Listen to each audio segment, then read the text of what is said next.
matinal de hoy jueves 10 de junio del año 2021. Sol, ¿cómo te va? Buen día. Buen día, Alexis, retornando, con la garganta un poco mejor, señor. Ah, pura miel, eucalipto. Me parece bien. Sí, estuvimos incursionando en las plantas medicinales ayer. Me parece bien, Jornada, bueno, así, inestable, con mucha neblina en capital y en gran parte de la región oriental y con mucha información para compartir con la teleaudiencia. Y ya rápidamente vamos destacando los principales títulos informativos en nuestro mosaico de noticias.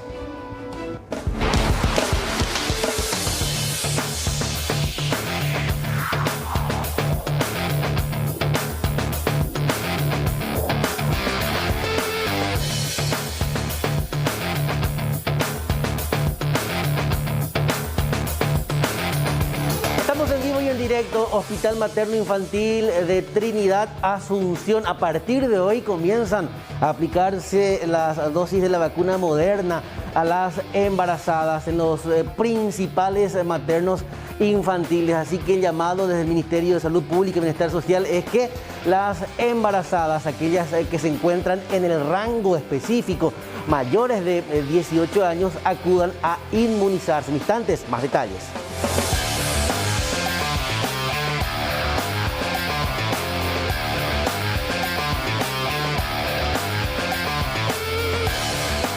Persecución prácticamente cinematográfica es la que se vivió en la jornada de ayer, donde iniciaba la situación sobre la avenida Mariscal López y terminaba prácticamente ya en la ciudad de Fernando de la Mora. Estos fugitivos lograron ser detenidos por las autoridades policiales y finalmente puestos a disposición de la justicia.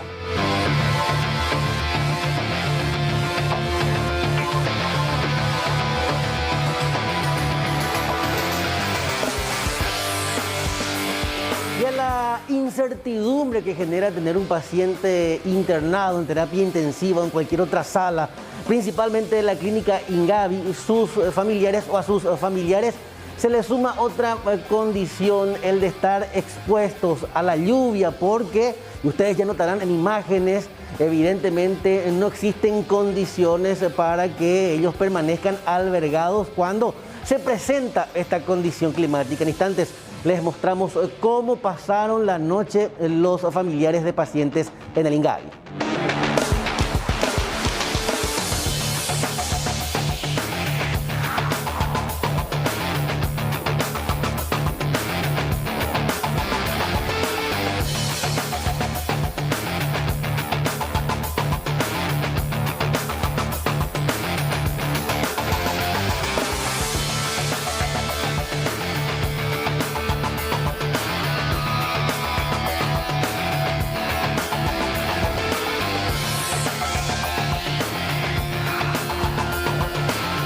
Terrible, fatal la situación que se da en la zona de San Pedro, en este puente que, según la información que por lo menos nos brindaron, fue recientemente habilitado, solamente el año pasado, se desmoronó, cayeron 3 vehículos, 3 camiones y hasta el momento se habla de 2 fallecidos y una persona desaparecida. En instantes ampliamos.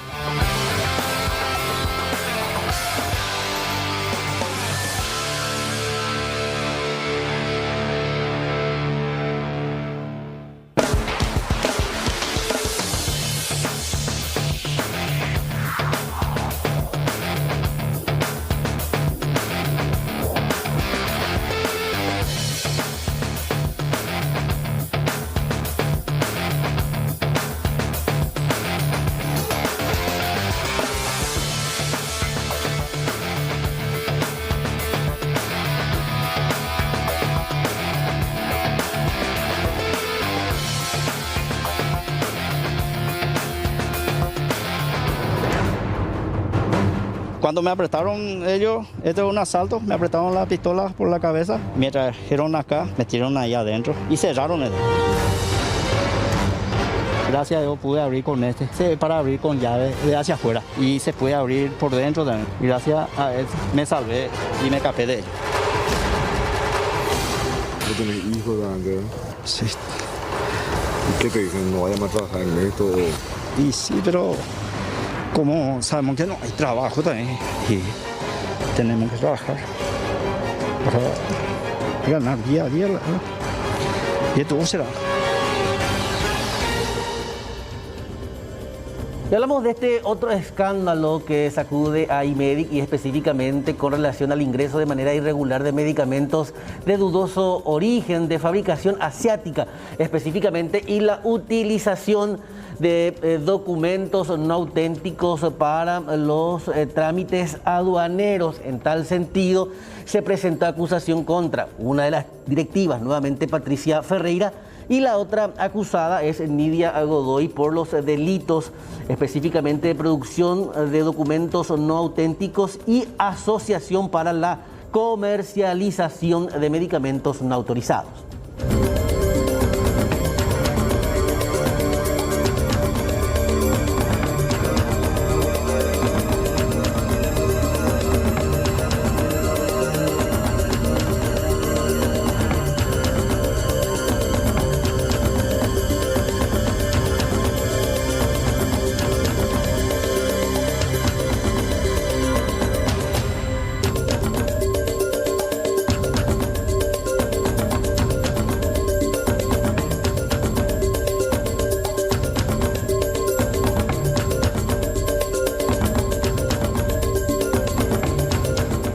Bueno, vamos a hablar de esta situación, lo veníamos adelantando, terrible lo que se daba en la zona de San Pedro. Según lo que nos comentaron, es un puente bastante reciente y es ahí donde deberían iniciar las investigaciones. Tanto el tramo como el puente fueron entregados recientemente, inaugurados inclusive en un lapso de tiempo no mayor al de 2 años, uno específicamente, sí. Y es eso lo que preocupa, teniendo en cuenta que ya se había realizado trabajos de acuerdo a la fisura que se había presentado semanas atrás.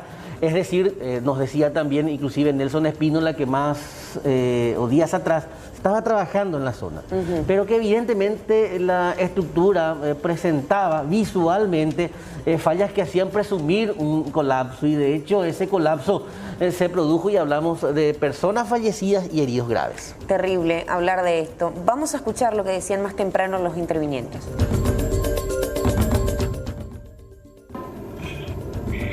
Y realmente no quisiera entrar en ese detalle, ¿verdad? Pero un transeúnte pasó por la comisaría y nos dio aviso sobre lo ocurrido. ¿Hay personas desaparecidas a este punto? Sí, hay una persona desaparecida de nombre María Wilma Villalba de Fernández. ¿De cuántos años ella? 63 años de edad. ¿Y los fallecidos? Porque se habla también de fallecidos. Sí, hay 2 personas fallecidas hasta el momento. ¿Quiénes serían estas personas? Uno es Denis Leonardo Díaz Gelión. ¿Sí? Tiene 19 años. Sí, sí. Y el otro es Juan Javier Alarcón Ferreira. ¿De cuántos años? 40 años. ¿Ellos qué eran? ¿De alguno de los camiones que estaban transitando por allí? Este último era conductor del camión de gran porte de la marca Volvo. Comisario, y conversando ahí con los testigos, no sé si vos estuviste en el servicio a la madrugada, ¿qué comentaron? Porque a nosotros nos cuentan que aparentemente fueron cayendo uno tras otro, comisario. ¿Así pudo ser el accidente? Y realmente poco o nada comentaron las personas que estaban a esa zona a esa hora, ¿verdad? Porque después de lo ocurrido ya prácticamente se fueron llegando. Y respecto al lugar, ¿verdad? Nosotros vemos que el puente está como que partido por la mitad, está la estructura caída, pero hay también desmoronamiento, ¿verdad? O sea, la tierra del costado cayó y enterró parte de los vehículos. Sí, a simple vista se nota eso, Hay 2 vehículos ahí abajo. Ahora, ¿esta mujer que permanece desaparecida estaba dentro de uno de los camiones? Sí, la mujer estaba a bordo del camioneta Kia Sorento color negro. Ah, la que se ve ahí justamente que quedó enterrada bajo el desmoronamiento, digamos, ¿verdad? Sí, y según su hijo y el conductor, ella fue despedida aparentemente del habitáculo del rodado. Claro, porque revisaron todo y ya no la encontraron, ¿verdad? Sí, sí, sí. Qué terrible. Ahora, ¿había algún desperfecto con este puente que ustedes manejen, comisario? ¿Cuál era la situación? ¿Es nuevo este puente? ¿Qué podemos comentar al respecto? Y según los vecinos, fue inaugurado en el 2020. El año pasado. Así es. O sea, que la construcción es nueva, digamos que no va por ahí el asunto. Tal vez una falla estructural podría ser. Y solamente gente entendida en la materia Ahora, podría dar con eso. ¿bajo el puente pasa algún cauce hídrico importante? Hay un cauce hídrico del arroyo Lorito, se llama ese arroyo. ¿Y cuando llueve tiene mucha fuerza? No tanto, no es como para decir que sea eso lo que produjo la caída del hundimiento. ¿Tiene algún nombre este puente, comisario? Lorito se llama el puente Lorito. Sí. Y fue inaugurado, decía, en el 2020. ¿En qué fecha recuerda más o menos? No conozco, pero los vecinos dicen que fue inaugurado en el 2020. ¿Perdón? ¿En qué? 2020 según los vecinos, no. Pero solamente eso. No te mencionaron el mes. No mencionaron eso. ¿Y previamente algún incidente que hayan tenido allí en ese lugar también? Y meses atrás, una camioneta ahí volcó. ¿Qué pasó con la camioneta?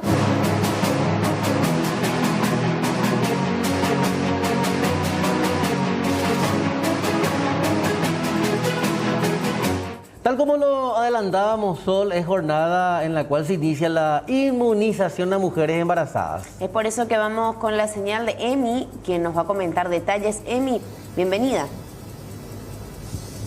Muchas gracias, Sol. Un saludo cordial a Alexis y a todos los televidentes. Estamos aquí en el Materno Infantil de Trinidad, donde están recibiendo adultos mayores la primera dosis de la vacuna Sputnik V. Aquí estamos ya con el director, con el doctor Nick Ocampos, que nos va a contar los detalles de cómo se procede aquí, porque a las 9 de la mañana reciben también a las embarazadas. Es por agendamiento, nos decía, doctor. ¿Cómo le va? Buen día. Asimismo, buen día, Sol, buen día, Alexis, y a la teleaudiencia. Estamos continuando nuestra jornada de vacunación, como siempre, desde las 7 de la mañana hasta las 17 horas. Y aquí, a partir de ayer, empezamos a vacunar justamente a las embarazadas, ¿verdad? A las gestantes con la vacuna Moderna. Y seguimos vacunando a la gente mayor de 60 años y el personal de blanco que todavía no haya recibido su primera dosis. El día de ayer en total vacunamos a 362 personas, de ellas 100 eran embarazadas, ¿verdad? Y hoy ya va a ser un poco más tranquilo porque ya se está realizando por agendamiento. Tenemos 20 pacientes agendadas para el día de hoy embarazadas. A las 9 llega ese primer grupo, doctor. Exactamente, a las 9 se fijó el horario para el primer grupo de embarazadas. Agendadas que van a ser 20, ¿verdad? Ellas tienen que venir con su certificado médico donde indique que tienen alguna patología. O el personal de blanco embarazada, ¿verdad? Que no haya podido justamente por esa razón recibir la dosis en la primera etapa, entonces ellos también pueden venir directamente. Hay muchas de repente futuras mamis que están en sus casas y dicen, me voy a ir al materno infantil, están aplicando la vacuna, pero deben de agendarse primero. Es importante que eso también hagan previo a la vacunación. Claro, eso es importante justamente para el orden y para que vengan en grupos de a 10, ¿verdad? Para evitar lo que pasó ayer a primera hora, ¿verdad? Que vinieron 3 o 4 y tardó en un principio en venir gente para completar las 10 personas, ¿verdad? Después, a la mañana ya vinieron en muchas personas, entonces era más fácil abrir el frasco, ¿verdad? Porque como sabrán, no queremos perder ninguna vacuna, ¿verdad? Por supuesto, doctor. Esta Así es una moderna la que... Moderna, exactamente, para la embarazada. Para las embarazadas. Sí, y tenemos la Sputnik para el personal de blanco, para adultos mayores de 60 años. Hay una segunda dosis también que se recibe, doctor. ¿Está en otros sectores? Sí, en otro sector. Los que les corresponde la segunda dosis de AstraZeneca o de Sputnik están adentro del hospital, ¿verdad? Estamos diferenciando justamente para evitar la mezcla de las vacunas, ¿verdad? Muy bien, doctor. ¿Cuántas vacunas a diario están aplicando, doctor? Y estábamos aplicando antes, que bajó mucho también nuestro número de pacientes, porque antes aplicábamos 800 o 900 por día. Desde hace aproximadamente más de una semana que estamos alrededor de 400 o 300, como les dije ayer, 362 es lo que aplicamos ayer. Muchísimas gracias, doctor. Gracias a ustedes, a sus órdenes. Doctor Nick Ocampos, el director del Materno Infantil de Trinidad, aquí explicándonos cómo es el proceder, cómo van a recibir a las embarazadas a las 9. Llega el primer grupo de 10 mujeres que ya tienen que traer su cédula de identidad y el certificado que avale el cumplimiento también de la orden que da el médico tratante, el médico cabecera. Aquí estamos con los adultos mayores también que están recibiendo esta primera dosis. Hay algunos que vinieron muy temprano, ya se retiraron, otro grupo que ya recibió, pero está guardando también ese 30 minutitos que les exigen. Hola, don, ¿cómo le va? De vuelta, estamos para otro medio. Sí, sí. Cuéntenos, usted tiene 65 años. Sí, Es que ahora 65. Sí. recién se decidió con la ayuda de la familia. De la familia de los hijos, sí. Sí, así es. Y ya, yo ya me apliqué, le estoy esperando a mi hermana no. A tu hermana, ¿cómo te sentís? Tranquilo, sin problema. Tranquilo. Sí. Lo importante sería vacunarnos todos, ¿verdad, don? Lógico, para que termine esto, porque ya no da gusto. Así es, así es. Hay una incertidumbre que a todos nos afecta, ¿verdad? A toda la gente, a toda la población. ¿Quién iba a imaginarnos que íbamos a andar así, con tapabocas, con miedo? Increíble, increíble. Nadie imaginó y hay muchos fallecidos, así conocidos. Eso es lo que más duele, ¿verdad? Duele, sí, así es. Muy cercano inclusive, así es. Se le tocó de cerca. Me tocó de cerca también, sí. Muchas gracias y mucha fuerza, ¿eh? Gracias. Se va a casa a descansar ya. Sí, gracias, muy amable, muy amable. Muchas gracias. Y la señora también, que traía a su hermana, nos decía, buen día señora, ¿cómo le va? ¿Ya se vacunó? Estoy esperando. ¿Está esperando? Sí. ¿La primera dosis? Sí, sí. ¿Cómo se siente? Súper bien. Sí. ¿Quería venir usted o le dijeron los chicos de la casa para venir? No, yo quería y mis hijas también. También, Sí. es muy importante, Sí. ¿verdad? La verdad que sí. Bueno, entonces va a guardar un ratito y luego se va. Sí, sí. Claro que sí. Gracias, muy amable señora. Bueno, de esta manera entonces, compañeros, ustedes pueden ver cómo se procede aquí a la vacunación de los adultos mayores. A las 9 de la mañana llegan las embarazadas para poder recibir esta primera dosis de la vacuna Moderna. Insistir en este proceso tan importante, ¿no? Y que las futuras mamis puedan acercarse hasta ese punto y los otros también habilitados, al igual que, bueno, las personas, como vemos a este hombre que nos contaba, él con 65 años dijo, bueno, ahora recién se animó a pasar por ese proceso. Todos aquellos que tengan ya esa franja etaria pueden acercarse a cualquier puesto de vacunación sin importar la terminación de cédula, ¿eh? Para los que sí tienen 60 cumplidos, tienen que regirse por el calendario, pero todos los demás pueden acceder a la vacunación de manera ya sin problemas. Insistimos en esto, la mejor vacuna es la que está disponible. La que te toca. Y si tienen la posibilidad y si se encuentran en el rango para que se la puedan aplicar, aplíquense por favor, porque los números son alarmantes, la situación está cada vez peor. No queremos ser catastróficos, pero lastimosamente ahora estamos viviendo una situación similar a juzgar por los últimos números, el de la víspera. Exactamente, así que bueno, le pedimos a la gente que se vaya vacunen. sumando a esos puntos. Le agradecemos a Emi, 8 de la mañana, 48 minutos, mucha información para seguir compartiendo a través de estas pantallas. Y bueno, vamos a seguir con más información, ¿sí? Vamos a hablar acerca de este asalto que se registró en la zona de la comisaría 10. Van a ver, dos motoasaltantes aprovecharon el descuido de una mujer para despojarla de su teléfono cuando, bueno, ella apenas descendía de su vehículo. El hecho quedó registrado en estas imágenes.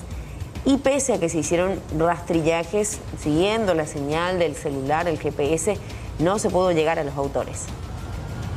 En hora de ya tardecita, ya de noche ya, la señora iba llegando a su domicilio y también por pequeño descuido también la víctima que dejó su vehículo todo abierto. Se supone que estaba arribando en el momento en su domicilio y en un descuido seguramente lo aprovecharon estos los malvivientes. Se acercaron y le despojaron a su aparato celular. Por lo visto que son inexpertos porque había otras cosas de interés que no llegaron a hurtar. Hemos hecho el seguimiento, puesto que el celular es de alta gama y hemos conseguido a través del GPS hemos seguido y nos da la señal acá en el barrio Chiquito, jurisdicción la 19. Hasta ahí hemos montado vigilancia en vehículo particular con personales de esta y también hemos apoyado con patrullera nuestra. Y hemos hablado con nuestros pares ahí en la comisaría 19, pero un poco difícil porque es una zona muy poco complicada la situación ahí, puesto que en la zona misma donde marca la ubicación del celular es una zona donde hay varias casitas y hay mucho damnificado en la zona y la señal a veces puede dar falso positivo, por ese motivo no pudimos ingresar. Pero la señal viene de la zona, efectivamente, la zona sobre calle Santa Rosa, de Barrio Chiquito. 8 de la mañana con 50 minutos y es momento de darte un consejo y te hablo de Fleming. Viví con Fleming o sé parte de la experiencia Fleming y viví un estilo de vida pleno a eventos.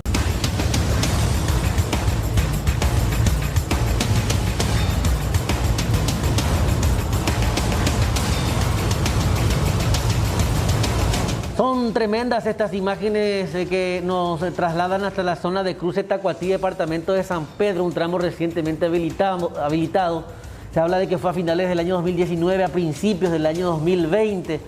Y además de lo grave de que la estructura no haya estado en condiciones, se le suma ahora que ya son 3 las personas fallecidas, porque hablábamos de una mujer que desapareció en aguas del arroyo Lorito. Sí.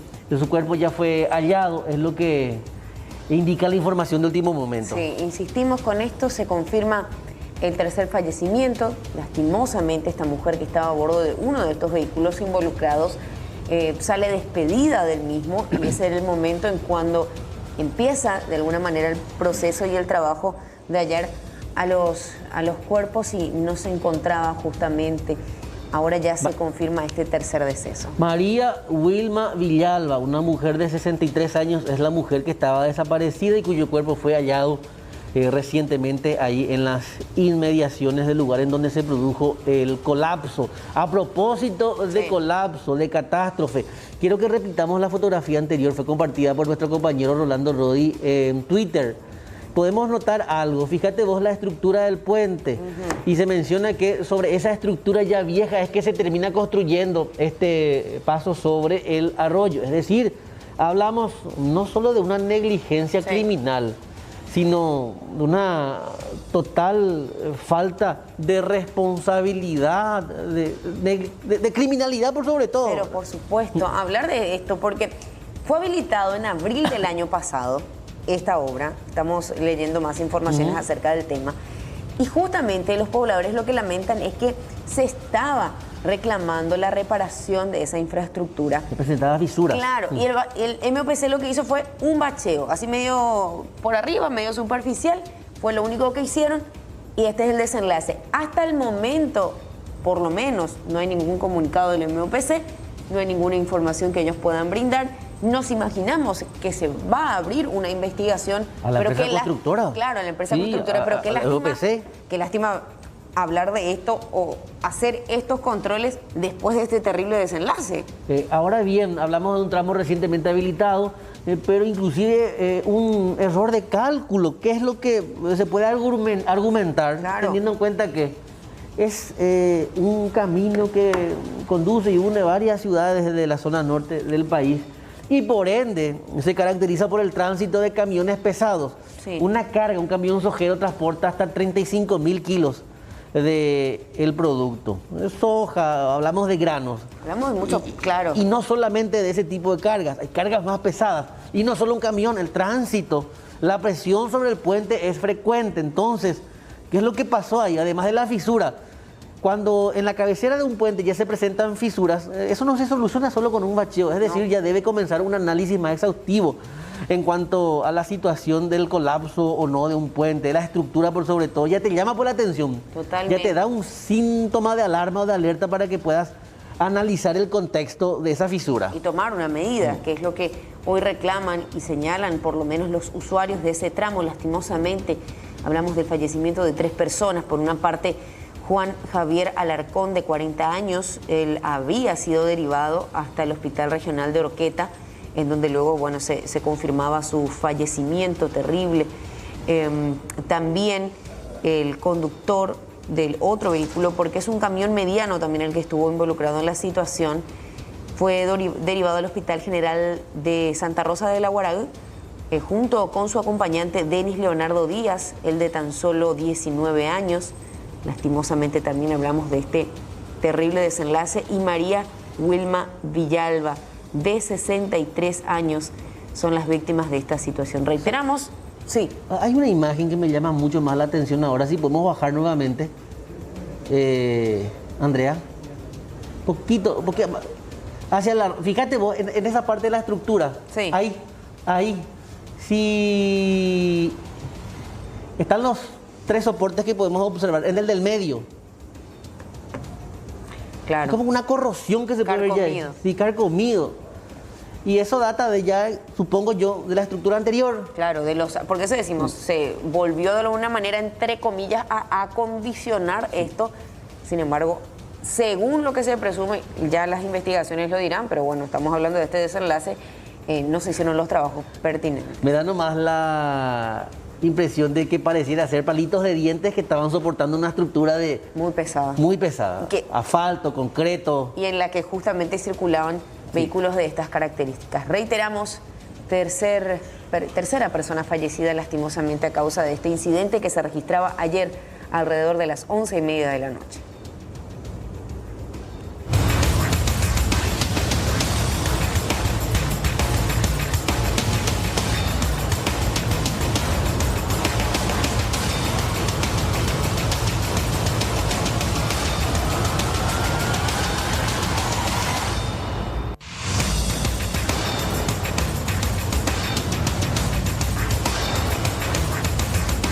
Hablamos primeramente de la actitud sospechosa de 2 jóvenes que circulaban a bordo de una motocicleta. A raíz de esto, se percatan de la presencia policial, emprenden una huida. Se habla de que la persecución fue prácticamente de película. Cayeron al pavimento de esa motocicleta que vemos en imágenes. Terminaron corriendo, se internaron en viviendas de la zona de Fernando de la Mora. Treparon murallas, traspasaron varias casas hasta que finalmente uno de ellos fue reducido y aprehendido por agentes de la Policía Nacional. Específicamente a las 17 horas aproximadamente el personal de patrulla de esta comisaría se encontraba por el barrio San Miguel. En un momento dado se encontraron con 2 personas a bordo de una motocicleta en actitud muy sospechosa. Esta persona, al percatarse de la presencia policial, se vio una precipitada fuga, siendo perseguido por el personal de patrulla. Ya estando sobre la avenida Mariscal López, estas personas cayeron al pavimento y corrieron a pie, siendo siempre perseguidos por el personal policial a pie. Estando ya en la zona de la comisaría segunda, Fernando de la Mora, zona norte, sobre la calle India, ingresaron en una vivienda, trepando la muralla. Una vez adentro ya prácticamente esta gente no se encontraba y con la persecución del personal policial se pudo aprender a estas personas ya en compañía de del personal de la comisaría de Fernando de la Mora. Uno de ellos, una vez aprendidos, fueron trasladados hasta esta comisaría, siendo identificado uno de ellos como Elías Manuel Benítez Delgado, con número de cédula 5.374.719, de 23 años de edad. Esta persona tiene tres órdenes de captura.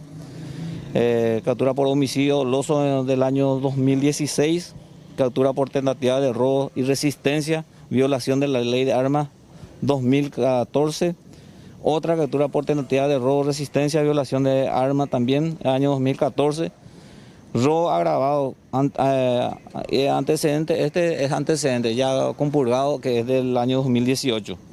Y el otro fue identificado como Osvaldo Sebastián Alarcón Arrúa, de 18 años de edad. Este tiene 3 antecedentes, pero sin orden de captura. Tiene violación de la ley de armas del año 2020, tentativa de robo agravado año 2019, abuso sexual en niño 2021. También se procedió a la incautación de la motocicleta de la marca Kenton, color bordeaux, que ya se encuentra acá en esta comisaría, y esta persona ya está a disposición de la Fiscalía de turno de Fernando de la Mora.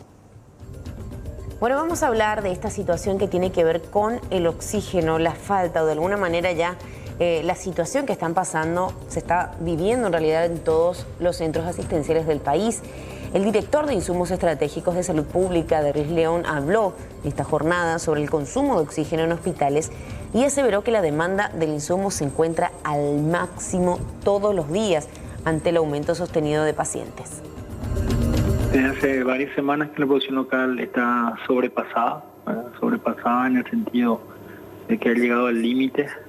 Pre-pandemia esta producción gran parte de esa producción se exportaba.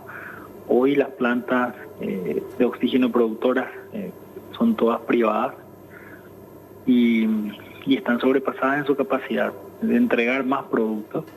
Por eso ya desde hace varias semanas se ha recurrido a la importación de diferentes países, tanto de Brasil, Argentina, también Chile. Y en esta semana se trabajó para aumentar esa cuota de importación semanal que en los siguientes días va a permitirnos disponibilizar más productos. Se asume que las plantas generadoras locales que proveen al ministerio tienen una producción de aproximadamente 80-85 toneladas día. Y hoy el requerimiento diario de todo el sistema de salud y también la industria nos lleva a cálculos que se aproximan al 140 a 150 toneladas día. Entonces ese déficit en la provisión y en la producción local se suple con importación. Ese es el escenario actual, y aumentando el cupo de importación sí nos va a dar tiempo para seguir esperando los procesos que nos permitan tener plantas generadoras en los diferentes hospitales. Estos procesos ya se están iniciando, ya se iniciaron de hecho, y esperamos contar con ellas en las cabeceras departamentales y en los hospitales, y esperamos está planificado 23 plantas aproximadamente al término de los siguientes meses. Tenemos dificultades en el interior del país. Entonces, inicia la producción en el transcurso del día de hoy, la entrega, la producción ya arrancó, eso tiene otra vez un proceso de horas para poder llenar los tanques y ahí trasvasar a los camiones. Y hoy inicia la producción en este ejercicio de todo el sistema que justamente estaban ustedes observando ayer. Y hoy esperamos que nos entregue la primera producción de aproximadamente 3 toneladas de producción. Hablamos de 2.500 metros cúbicos, y eso será distribuido de acuerdo a la necesidad estratégica. Por ejemplo, Concepción, Curubatú, Itapú, así día a día, a medida que estos lugares vayan necesitando oxígeno y no se esté pudiendo cumplir con la provisión por aquellas empresas que tienen alguna dificultad logística o en la misma producción de sus respectivas plantas, ahí vamos a distribuir este producto. Cambiamos de tema y hablamos ahora de un recurso de amparo planteado y presentado por una mujer para que ella pueda inmunizarse, es decir, recibir la vacuna contra el COVID-19. Una mujer de 29 años que padece cáncer, inclusive podría recibir la dosis contra el COVID luego de presentarse un recurso de amparo por parte de la Defensoría Pública de Lambaré. La abogada Claudia Vázquez manifestó que se trata de una joven en estado totalmente vulnerable y debe ser intervenida quirúrgicamente este domingo. Tengo una asistida, ¿verdad?, de 29 años. Ella padece de cáncer, está con una quimio también, estuvo con su tratamiento de quimio hace poco. Tiene una operación en puerta, que es una operación neurológica bastante importante, y en conversaciones con sus médicos, con el oncólogo, con el neurocirujano, se refirió al tema de que tenía que estar vacunada primigeniamente para la operación. En este momento ya está pasando la fecha porque su operación debería ser el domingo, ¿verdad? Y ella todavía no se está vacunando en este momento, y debería haber un lapso de una semana de diferencia, me refirió el médico, para su vacunación y posterior internación para operación. Es decir, los médicos dijeron que ella ya debía estar vacunada contra el COVID antes de la operación, justamente para ir generando ya estos anticuerpos. Exactamente. Sí, eso es lo que refirió el oncólogo, ¿verdad? En conversaciones con él, me dijo que tenía que haber un lapso de una semana de diferencia entre lo que sería la vacuna para el ingreso a terapia, a quirófano en este caso. En este caso porque la enfermedad también hace que, digamos, las defensas de su cuerpo sean fácilmente vulneradas. Asimismo, ella es una persona súper vulnerable, ¿verdad? Porque ella, con su situación actual, está sin defensa, ¿verdad? Y está con esta situación del cáncer que la aqueja. Bueno, y ahora, ¿cómo fue el proceso para la presentación, en este caso, de este recurso? Y el proceso es el siguiente: el usuario llega a la defensa pública y en este caso fue la mamá. La mamá acudió a la defensa pública, ella pidió mis servicios y firmó una declaración jurada de ser insolvente, ¿verdad? Y anexó todas las documentaciones médicas pertinentes al caso.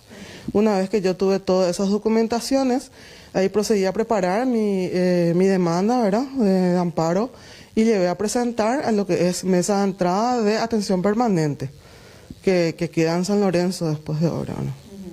Bueno, y ahora, a partir de ahora, ¿qué es lo que se espera luego de esta presentación?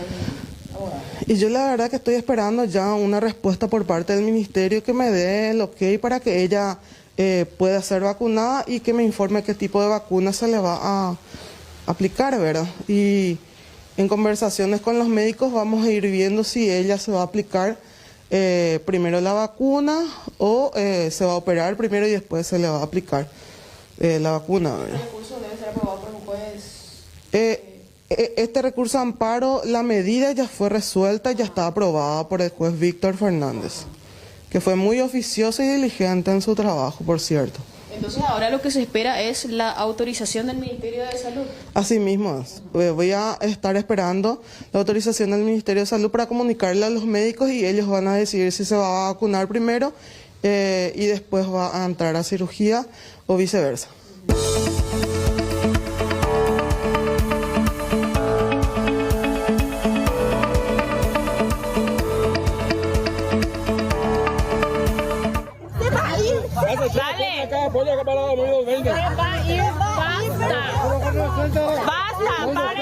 Dale. A este de Don Bosco. Se va a levantar, pero soltarle.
Bueno, comenzó como un partido de piqui voley y bueno, terminó así, ¿no? Con detenciones, gritos, animales de por medio también veíamos. Yo no sé si esta gente, Sol, accede a la información diaria sobre los números del COVID, por ejemplo. ¿Cuántas muertes? Hablamos ya de que la cifra ha superado los 10.000.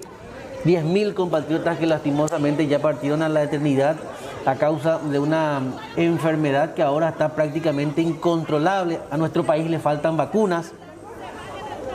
Y es una información que prácticamente la compartimos a diario en medio de una catástrofe que muchos no quieren creer. La realización de deportes igual no es algo que no esté permitido, sino que ya también creo que esto ocurría en horarios extensivos de la madrugada. El famoso piquibol y se aglomera, la gente se va a apostar.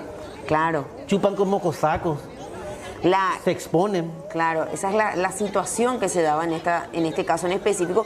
Entendemos que varias personas quedaron demoradas. Varias personas demoradas. Esto ocurría a la altura del kilómetro 8, lado Mondaú. Un grupo de personas quienes se encontraban jugando vóley aparentemente de madrugada y lloviznaba. O sea, más expuestos aún. ¿Cómo te pueden gripar? Cualquier gripe y nomás lo te va a agarrar así, ¿eh? Pero a lo que voy nomás, inconsciencia al extremo. Por eso usaba y arrancaba hablando de estadísticas que duelen y muchísimo. Ayer se batía un récord nuevamente. Primero en la cantidad de muestras tomadas, en la cantidad de casos confirmados, en la cantidad de fallecidos. Y esta gente parece inherente a ello. Denunciados por los vecinos, finalmente la intervención de la policía. Mira que también hay policías sin tapabocas ahí lastimosamente. Reiteramos, ocurría en ese punto del este del país La denuncia que también nos llega a través del 856-25-000. No me empujes. Vamos a irnos, pero para. Subiste con tu cosa y vamos.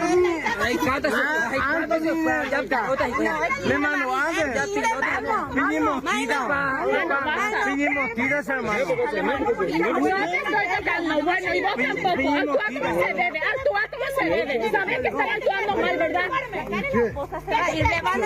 Vamos a irnos, pero...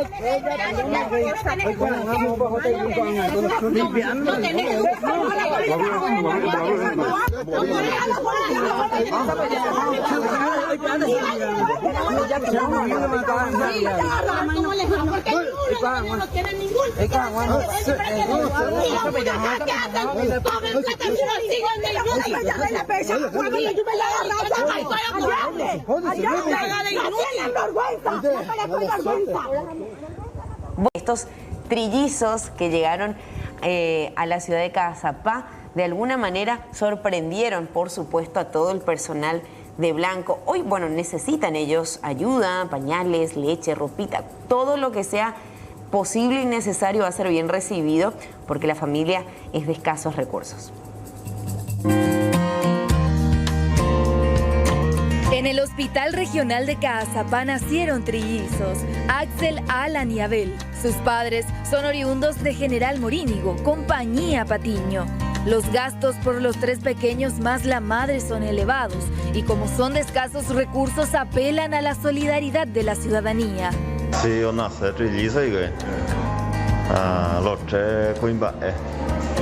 Jamás te fui con Hoy por ahí te digo y que yo por ahí sí, mi forma ya te digo y parece.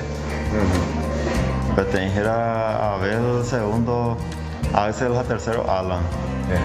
De mujer a móvil. Sí, ya era para mí que. Jamás la picotea en la cosa. Haricotea la leche entre pañal cuera, la haricotea entre ropita y mía.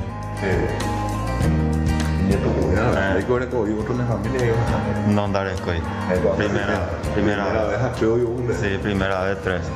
Ahí como de compañía te teníamos General Morínigo, Compañía Patiño. Dijo, pues yo además te con la atención, ya tendré por ahí te digo, de por ahí que es así, la verdad es que tenía con la general. A mí 3 cosas me han de la discoteca. La pañal y fuera mía. Leche, pañal y ropa. Están en la sala de neonatología y si bien no se encuentran en su peso ideal, la médica encargada de atenderlos comentó que se encuentran en correcto estado de salud. Amanecieron bien, cumplen casi 24 horas ya de vida. El día de hoy amanecen bien, estable, gracias a Dios.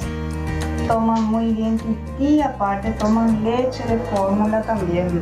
Y nacieron con el primero, que es el primer gemelar, nació con 2 kilos 400. Sí. El segundo con 2 kilitos y el tercero con 2 kilos 200. Normal para los 3 así su pesaje.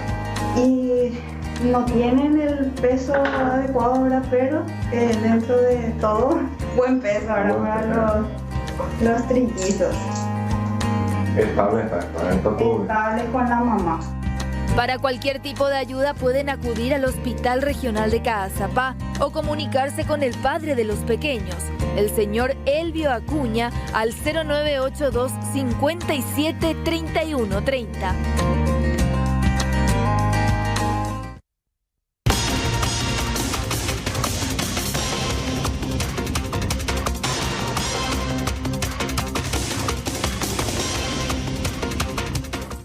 Bueno, rápidamente establecemos un contacto en vivo y en directo con nuestra compañera Leila Jiménez.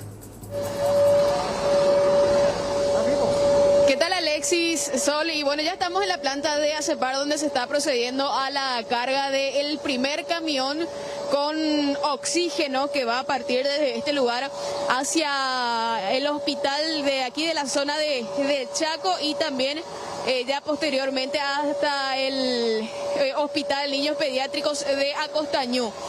Vamos a ver si podemos acercarnos acá a las autoridades de salud para conversar un poquitito con ellos. Vamos a ver si lo podemos encontrar al doctor Derlis León también para que nos comente acerca de los detalles. Hablamos de un camión con una carga de 1000 litros de oxígeno que ya va a partir en este momento hacia la zona de los hospitales. A ver si nos podemos conversar un poquitito con él. Doctor, estamos en vivo para C9N, el primer camión con oxígeno que ya está partiendo hacia un hospital. Así mismo es un día histórico, para el ministerio, para el país, realmente tener la posibilidad de producir oxígeno para paliar las necesidades en los diferentes puntos. Estamos en una etapa de ajuste técnico. Esta primera carga va a ir al hospital de Villa Haya y al hospital de niños de Acostañú. Y desde mañana, con la producción completa, vamos a estar por el interior del país, Concepción, Itapúa, Paraguarí. A medida que tengamos puntos críticos, vamos a ir supliendo con la producción de ACEPAR. Realmente es un día emocionante. Hablando precisamente de puntos críticos, doctor, Itapúa presentó problemas hace unos días, también la zona de Concepción, en lo que tiene que ver con la falta de oxígeno. Eso digamos que es un respiro, al menos en cierto grado. Realmente utilizaremos de manera estratégica esta producción para paliar las unidades críticas o los departamentos o los hospitales que estén en situación crítica. Y de hecho que la demanda sigue siendo realmente importante y esto ayuda mucho. En Asunción y Central, ¿cuándo va a comenzar la distribución? Esto es muy dinámico, a medida que se presente alguna necesidad, esto se va a ir distribuyendo a los servicios, a los hospitales que así necesiten.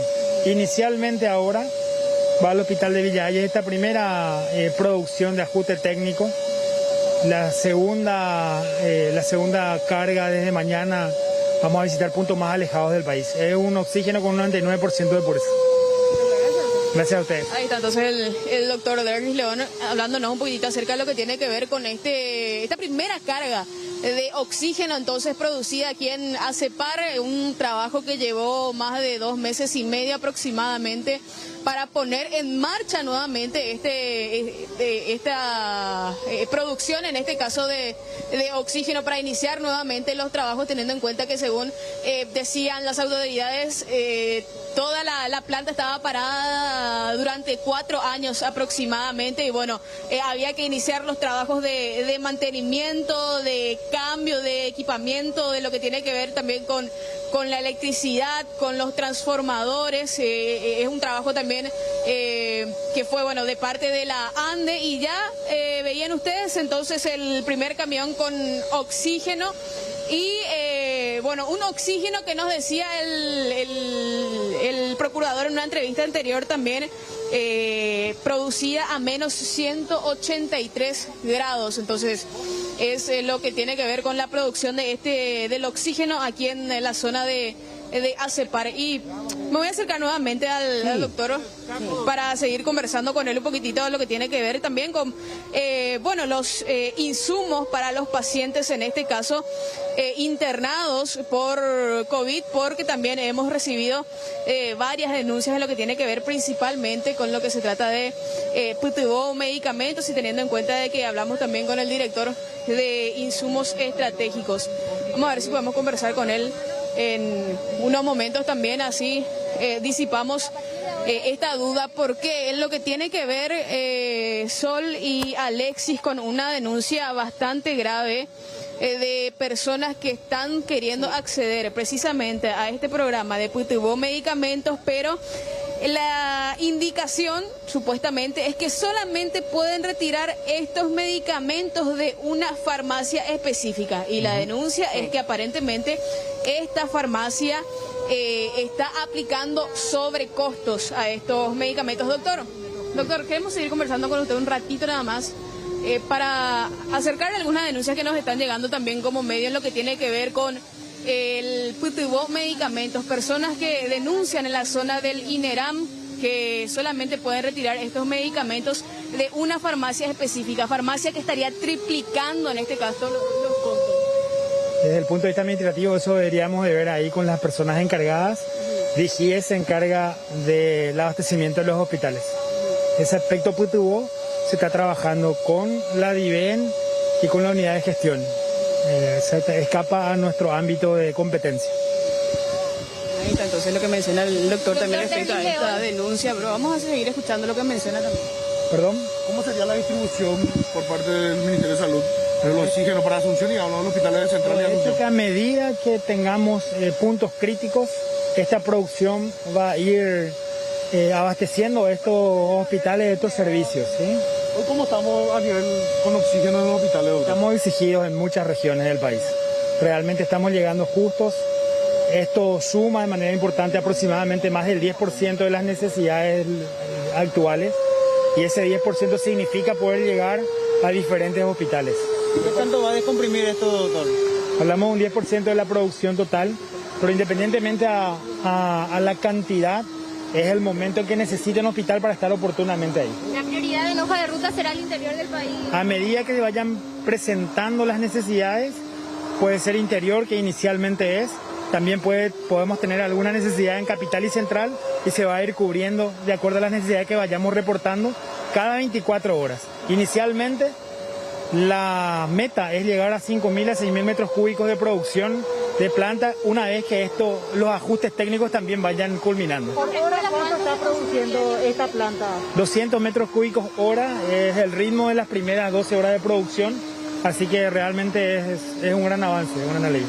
¿Nos recuerda cuánto se consume diariamente el oxígeno medicinal ahora? Nosotros estamos hablando diariamente de casi solo Ministerio de Salud, más de 42 toneladas, que sería un aproximado de 38.000 metros cúbicos.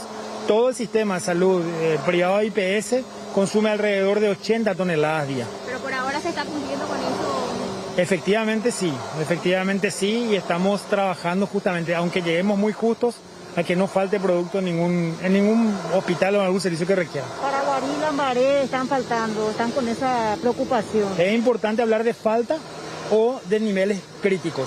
La palabra falta es una palabra realmente que hay que tomarla con muchas pinzas. Niveles críticos sí, porque llegamos siempre justos por el altísimo consumo que tienen estos hospitales. Niveles críticos que amenazan con esa falta de así mismo de llegar a tiempo. Porque... Hasta ahora estamos cumpliendo con eso.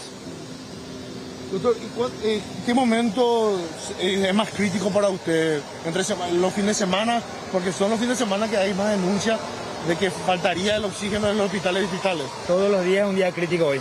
Ya no hay diferencia entre fines de semana y todos los días estamos con este ritmo, tanto en la producción, porque la producción local ha llegado a su límite y ese desfasaje que hay entre producción local y necesidades se está supliendo con importación. Y bueno, se están haciendo las gestiones para que esa cuota de importación también aumente. ¿Cuánto se está importando ahora, director? Inicialmente estamos alrededor de 150 a 180 toneladas por semana y se pretende aumentar a 500 a 700 toneladas por semana. ¿Cuál es el promedio de consumo de una persona internada? Realmente la unidad de terapia intensiva tiene reguladores de los equipos técnicos, de los respiradores. Entonces eso sí se puede regular un consumo diario que ronda alrededor de los 75 a 78 metros cúbicos día. En un cálculo promedio, para hablar del total de lo que consume el INERAM, por ejemplo, estamos hablando de 3.000 metros cúbicos al día de todas sus necesidades, ¿no? Bueno, ahí está entonces lo que mencionaba también el doctor Derlis León con respecto a los detalles entonces de la producción, de la distribución del oxígeno, de la calidad, de la necesidad a nivel país y también así del consumo, en este caso, de los pacientes ya finalmente en los hospitales, Alexis y Sol. La situación que se vive en cada uno de los nosocomios en el interior del país, al igual que en capitales, desesperante. Esperemos que esto vaya ayudando. Gracias, Leila. Detención más temprano y la puesta a disposición de la justicia de los sospechosos. Bueno, ¿cómo sigue el caso? ¿Cómo prosigue? Estamos con Fernanda Chamorro y las novedades. Fer, ¿cómo estás? Buen día. ¿Qué tal? ¿Cómo están? Sol, Alexis, el saludo también para todos los televidentes. Exactamente, y queremos darle seguimiento a este caso, teniendo en cuenta cuestiones, lastimosamente, que dentro del marco legal también hace un poco más difícil la investigación, teniendo en cuenta el caso de estos dos jóvenes, personas bastante jóvenes, pero ya con muchos antecedentes, con órdenes de captura incluso, que ayer eran detenidos luego de una persecución. Esto ocurría entre Fernando de la Mora, zona de Ñemby también, persecución de película, podemos decir, porque ellos se disponían supuestamente a realizar hechos delictivos a bordo de una motocicleta. Después son perseguidos por miembros de la Policía Nacional, caen al piso, dejan abandonada la motocicleta en la que iban y posterior a eso incluso ingresaron a viviendas aledañas intentando escapar de las redes policiales. Con respecto a esto, teniendo en cuenta también, como decíamos, tiene uno de ellos orden de captura, el otro causas anteriores bastante graves, es que estamos con el doctor Itali Corrienzi, él es el fiscal que lleva el caso ahora. Bueno, fiscal, para explicar un poco el caso en sí también, porque nos decías vos, no se puede procesar a estas personas por un intento de asalto porque el hecho no se llegó a concretar en ningún momento.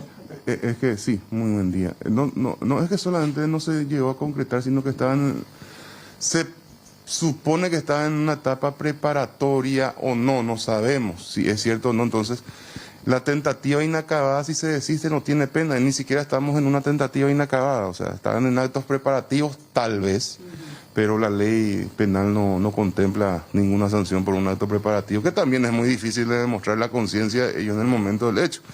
Ahora bien, uno de ellos tiene ya órdenes de captura, ya tiene que estar a cargo del fiscal o del juez que ordenó la orden de captura. En cuanto a Osvaldo Sebastián Arrúa, Alarcón Arrúa, es el que manejaba la motocicleta. Entonces ordené la detención yo ayer porque no tiene registro de exposición al peligro en el tránsito terrestre y por frustración de la ejecución penal, que es el artículo 292 del Código Penal, que prevé una pena de hasta 3 años a aquella persona que impidiera que otra persona pueda ser sometida a una medida. En este caso, la otra persona tenía orden de detención, tenía medidas, ¿verdad? Y él estaba ayudando a esa persona a escaparse de la policía. Entonces, voy a imputarlo por eso, tomar su declaración indagatoria y ver qué salida me da la defensa, ¿verdad? ¿Ellos ya están asistidos ahora por defensores? Yo estoy diciéndote esto en base al parte policial y las conversaciones telefónicas por las cuales me comunicaron los hechos de la policía. Creo que no tiene defensor privado. Estamos convocándole a la defensa pública para que intervenga en esta causa. Y vamos a ver qué nos dice él, porque no puedo hablar con él sin la presencia de su abogado. Claro. Ahora, Elías Benítez Delgado es el que tenía algunas órdenes de captura, medidas. Sí, es Elías Benítez Delgado el que tenía las órdenes de detención y las medidas que tenía que cumplir, pero él ya está a disposición del fiscal o juez competente que ordenó su detención. En cuanto al otro procesado es lo que voy a proceder yo. ¿Qué pasa con ese otro procesado? Porque nos llamaba la atención, fiscal, la edad que tiene, 18 años, y a la vez ya una causa por el supuesto abuso sexual. Es que ahora él tiene 18 años y tenemos que la causa de abusos sexuales son de años anteriores, entonces tenemos la certeza que ocurrieron esos hechos siendo el adolescente. Entonces, esos antecedentes penales en la adolescencia no cuentan en la justicia ordinaria, ni tampoco socialmente, ya por el principio de adaptación. Ni siquiera hablamos de readaptación del adolescente, sino de la adaptación del adolescente en sociedad. O sea, no podemos hablar de pena, sino hablamos de medidas, o medidas para que él pueda mejorar su actitud en la sociedad, pero no podemos hablar de condena a un adolescente. Si bien figuran esos antecedentes no tendrían que estar condicionándole a los hechos ya, porque es una vida anterior de él, que ya para nosotros, por la justicia ordinaria y por la misma Constitución Nacional, no debe afectar su adaptación social. Pero lastimosamente nada más ahí sobre el RAS, no sobre este caso en particular, pero constantemente nada más se ven casos de reincidencia ya desde la adolescencia. Sí, no podría utilizar yo jurídicamente el término reincidencia, ¿verdad? Porque como te dije, esos hechos, pero sí hay casos donde desde la adolescencia tienen una vida, hablamos de adolescentes infractores, ni siquiera son personas que son condenadas, sino adolescentes infractores. Y el Estado debe tomar todas las garantías para que esa adolescente se pueda adaptar a la sociedad. Lastimosamente, cuando una persona llega a la mayoría de edad, la familia, que es el primer elemento que tiene que estar ahí en primera línea para la educación del adolescente, a veces falla por la familia misma o por el propio adolescente y uno ya llega siendo mayor de edad ya sin poder haber corregido la conducta. Exposición al peligro, entonces él no tenía registro.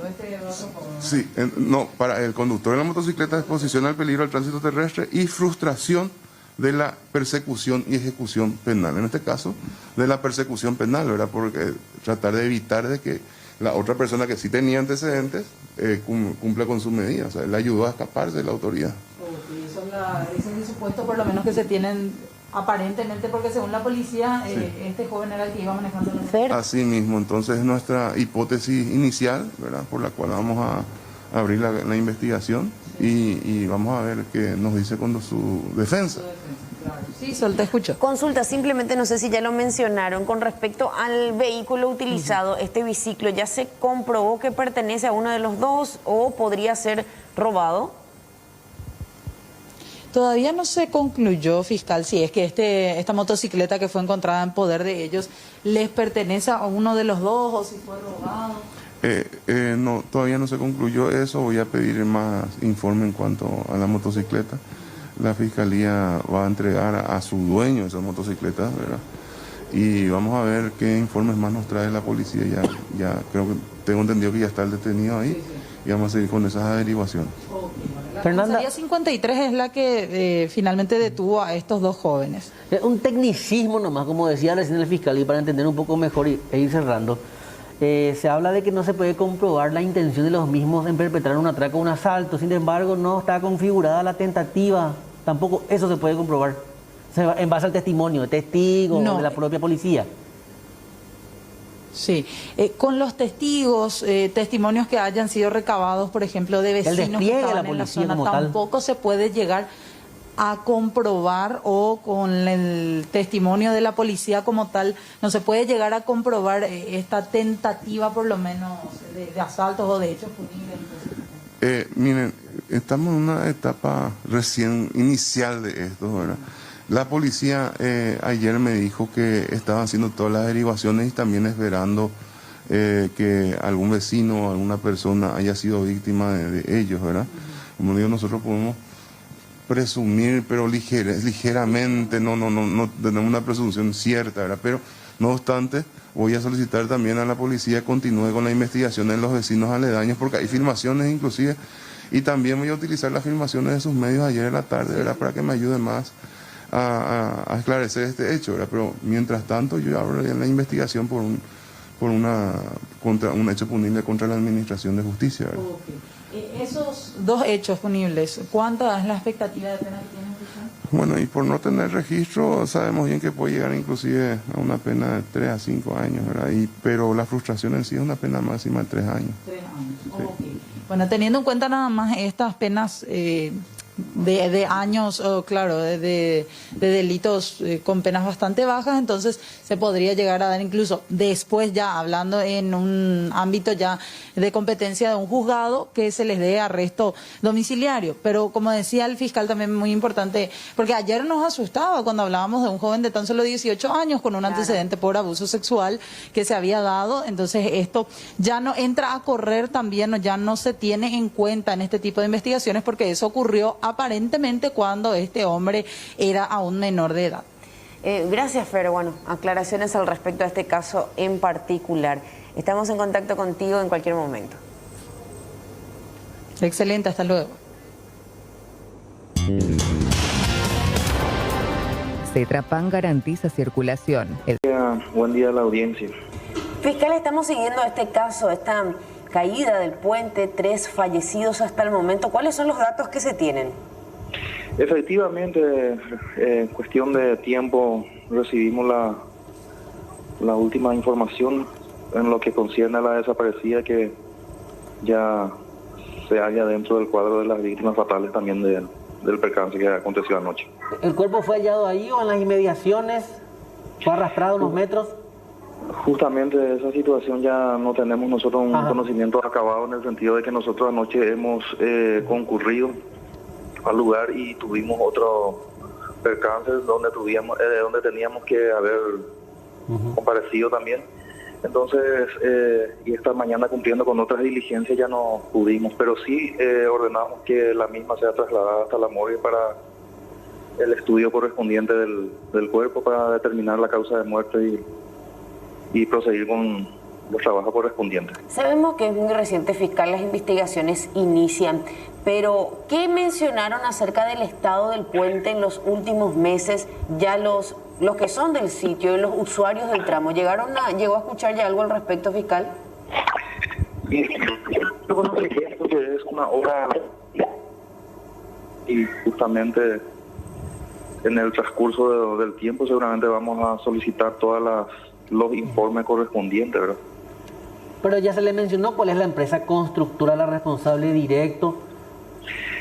Y eso justamente acabo de mencionar en el sentido de que seguramente vamos a solicitar los informes correspondientes al ministerio.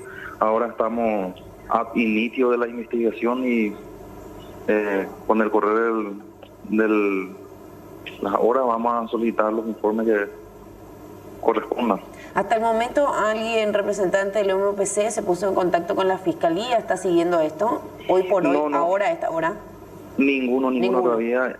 Nosotros justamente estamos abocados ahora a identificar todos las víctimas fatales.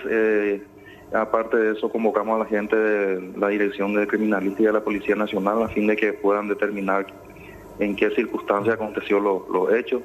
Y todos esos menesteres a los efectos de proseguir con las investigaciones correspondientes. Fiscal, es evidente lo que voy a consultar, pero en cuanto a los peritos, ¿se constituyen ya rápidamente en el sitio? ¿Acuden a profesionales? ¿Un departamento específico que va a analizar la estructura de ese puente? Y eso más adelante seguramente, pero en principio de cómo se dieron cómo se acontecieron los hechos, justamente nosotros contamos con los compañeros de trabajo del Departamento de Criminalística de la Policía Nacional, quienes oportunamente, seguramente una vez concluido su trabajo en el lugar, o sea, su trabajo de campo, van a elevar el informe correspondiente, ¿verdad? Bueno, fiscal, nosotros estamos siguiendo de cerca esto. Reiteramos, ocurrió ayer a las 11:30 de la noche. Hasta el momento todavía no tenemos ninguna info por parte del MPC, así que también estaremos insistiendo en ese sentido. Gracias por su tiempo, fiscal. A las órdenes.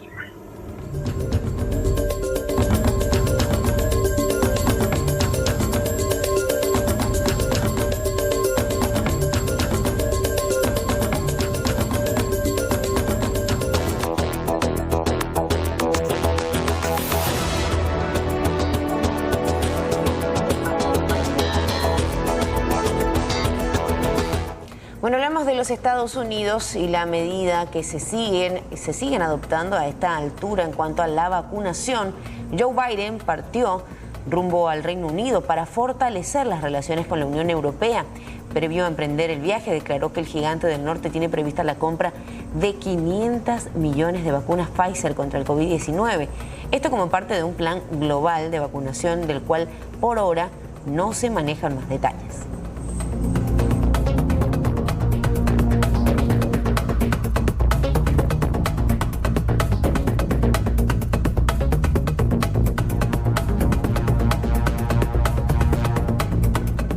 Condiciones climáticas adversas, la situación de pacientes, sus familiares, en este caso internados, hacen de esta situación que finalmente se ha convertido en una crisis realmente, ya que familiares de los internados en el Ingavi se ingenian como pueden para resguardarse de la lluvia.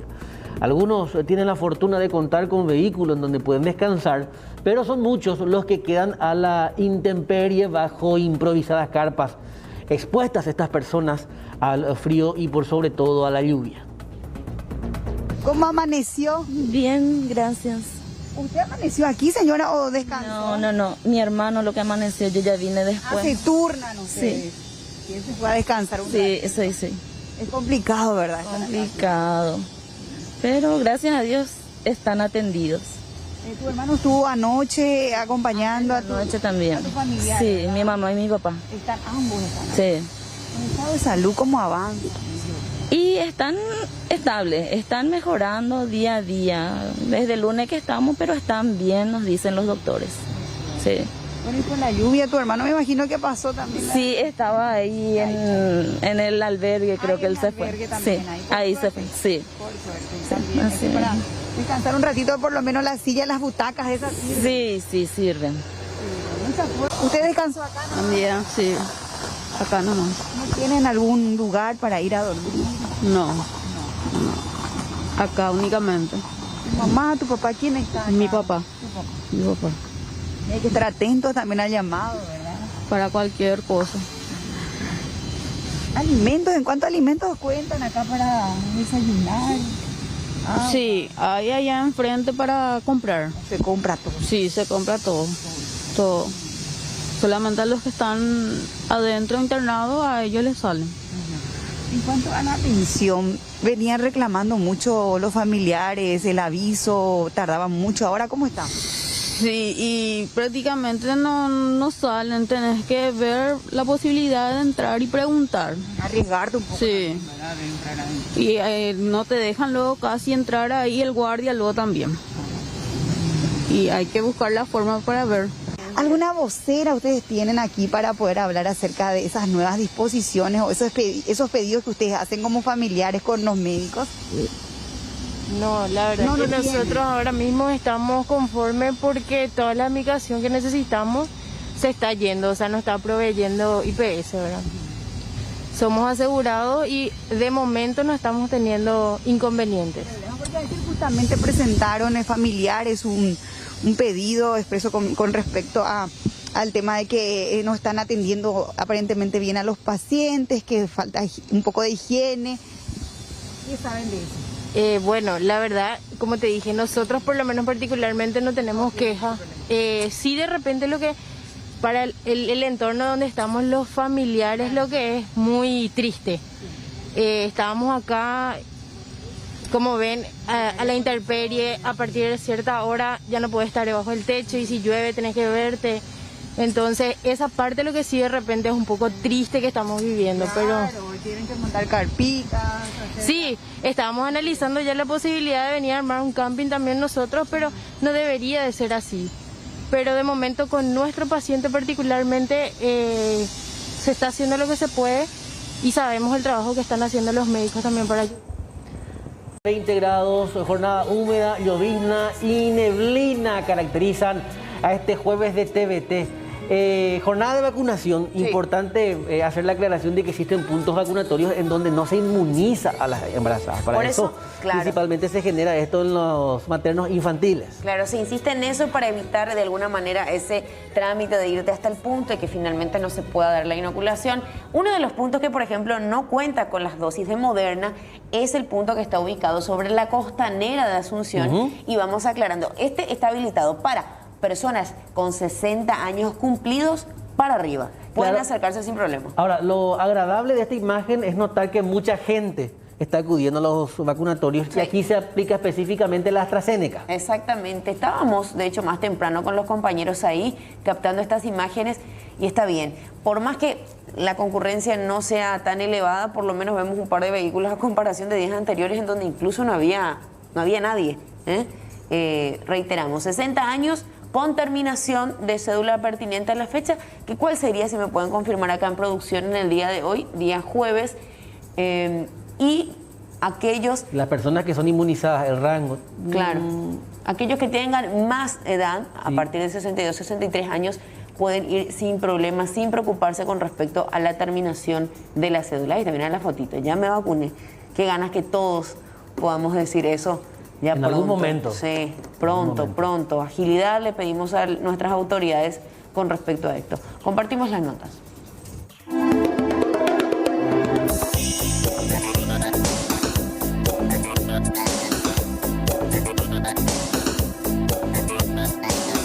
Debido a las múltiples problemáticas como la pésima comunicación desde el Ministerio de Salud y la lentitud en la que van bajando el rango de edad, muy pocas personas acceden a vacunarse y llegan hasta la costanera de Asunción. En el Autovac tienen la capacidad para vacunar a 1000 personas por día, pero hasta el momento no llegaron ni a los 300 en ninguno de estos días. Solamente la AstraZeneca tenemos ahora. Una vez que termine las dosis, me dijeron que vamos a traer la Sputnik. Después de que termine las dosis de AstraZeneca. ¿La Moderna todavía no le informaron nada? La Moderna hasta el momento no vamos a tener aquí. Solamente los puestos de vacunación estarían teniendo. Ellos se pueden acercar en el hospital de Loma Puitá, en Trinidad, con sus correspondientes documentos, ¿verdad? Exactamente. ¿Fue poca la afluencia en estos días? Realmente sí, en esta semana al menos no llegamos ni a 200 dosis por día. Ayer apenas hicimos 101 personas. Cuando empezamos con el tema de la vacunación aquí con la Sinopharm, alcanzamos 209. Yo suelo traer 300 dosis por día, pero nunca llegamos ni pasamos. ¿La capacidad cuánto es? Para 1000 personas. Tenemos esa capacidad, exactamente. En el caso de que llueva, ¿cómo van a estar trabajando, teniendo en cuenta nada más que el tiempo está un poco inestable? Exactamente. Nosotros, por ejemplo, ayer estuvimos trabajando bajo la lluvia porque, como verás, la carpa voló, ¿verdad? Se sacó porque se rompió todo. Nosotros preferimos mojarnos nosotros que el paciente, ¿entiendes? Ellos se quedan en su vehículo y nosotros somos los que salimos para vacunarles. Casos como el del señor César Duarte se dan con bastante frecuencia. El hombre acudió al vacunatorio, pero se llevó la sorpresa de que aparecía como fallecido en la página del ministerio. Creo que hay un error en el tema de la lectura de mi número de cédula. Mi terminación es 6, hoy me corresponden, pero cuando verifican mi cédula me informa que aparezco como fallecido. Yo estoy anotado hace tiempo y figura que yo estoy entre los registrados, y por mi terminación de cédula hoy me corresponde el día. Pero cuando vos te registraste no tuviste ningún problema. Y ahora aparece como fallecido. Ahora aparece, pero a lo mejor un error acá interno de la digitación del número quizás. Pues están todas las personas informáticas, enviamos la cédula, le enviamos el número de cédula y ahí ya nos dice listo. Y acá ya figura que no está fallecido, porque anterior figuraba que sí. Y muchísimos casos tenemos de esto. Realmente nadie nos da ninguna explicación todavía de por qué, ¿verdad? Pero hay un grupo para solucionar. Problemita técnico debe ser. Porque viste que cuando vas a escribir una persona fallecida te dice la persona se encuentra fallecida. Y él en su caso se pudo escribir. Estaba escuchando que sí se puede escribir. Finalmente el problema de don César fue subsanado y pudo ser inmunizado rápidamente. Pero existen cientos de casos así en diferentes puntos del país. Desde el país instan a que si esa irregularidad se ve en el vacunatorio, las personas permanezcan hasta que las dosis les sean aplicadas. Si se dan cuenta en casa, pueden acudir a la DGTIC, que es la Dirección de Información y Tecnologías del Ministerio de Salud, o llamar al 021-237-4000.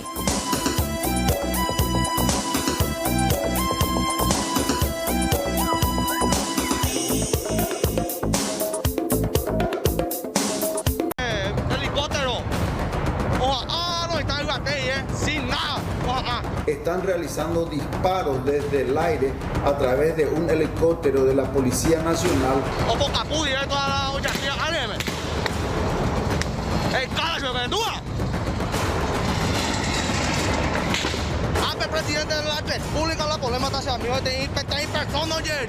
Arriesgando la vida de niños, mujeres y muchos compatriotas que están ahí apostados.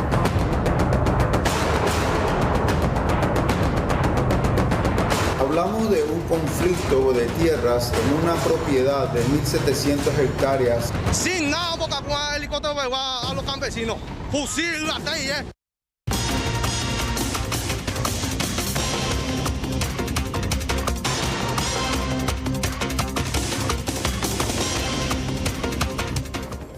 No quiero que se fijen a continuación en estas imágenes y guarda relación con un supuesto delincuente que intentó ingresar a una vivienda pero quedó atascado. Ay, ay, ay. De la ventana. Ay, ay, ay, pero terminó mal esta historia. Para el presunto delincuente al menos, ¿eh? Este es el video, la intervención policial ahí.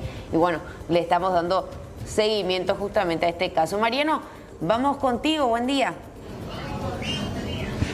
Hola Sol, ¿cómo estás? Hola Alexis. Atrapado en la ventana este joven de 19 años, y creo que podemos compartir incluso con ustedes por lo menos estos segundos con el sonido ambiente para que puedan dimensionar lo que pasaba esta madrugada ya amaneciendo, cuando los vecinos se percataron de la situación, dieron aviso a la policía, llegó la patrullera y este joven estaba ahí atascado en el balancín, fíjense.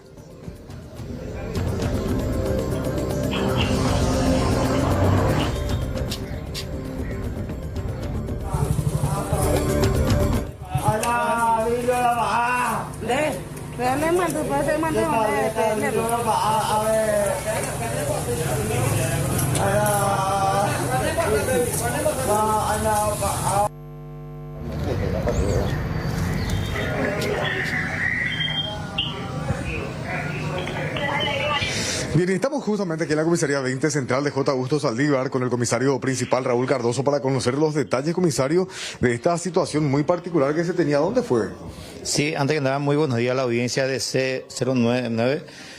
Efectivamente, hoy a las 5 menos 4 de la madrugada fue llamado por sistema 911 a esta comisaría, donde un supuesto hecho punible de hurto agravado, supuestamente en un comercio, ingresó una persona. Entonces, al tener conocimiento del personal de esta comisaría, se apostó y al ver la presencia policial, el sujeto quiso salir por la ventanilla, así como dice, como corresponde, pero fue aprehendido en infragancia de comisión del hecho punible. Gracias a que la actuación del personal policial, como también la ciudadanía en general, nos ayudó a sacarle así sanamente, porque más o menos se trancó en su nuca, en su cuello más o menos, y ya no podía respirar más. Por eso justamente la afirmación muestra efectivamente la desesperación del sujeto, ya que él mismo quiso salir del lugar. Él mismo tiene varios antecedentes, ya que tiene también por hurto agravado, robo agravado, con la corta edad que tiene, 19 años de edad. Y gracias a Dios ya está bajo cargo del Ministerio Público, del juzgado, ya hay posición de donde corresponda. Cuando ustedes llegaron, él estaba ahí en la ventana. Cuando la policía rodeó el lugar, él quiso salir donde había entrado. Él entró más o menos arriba en una ventana chiquitita de reja, y como no podía entrar, entonces quiso salir por la ventanilla donde corresponde justamente, y se trancó en el lugar. Cuando llegamos al lugar... En instantes retomamos la señal de Mariano López, trabajos en vivo que seguimos desarrollando.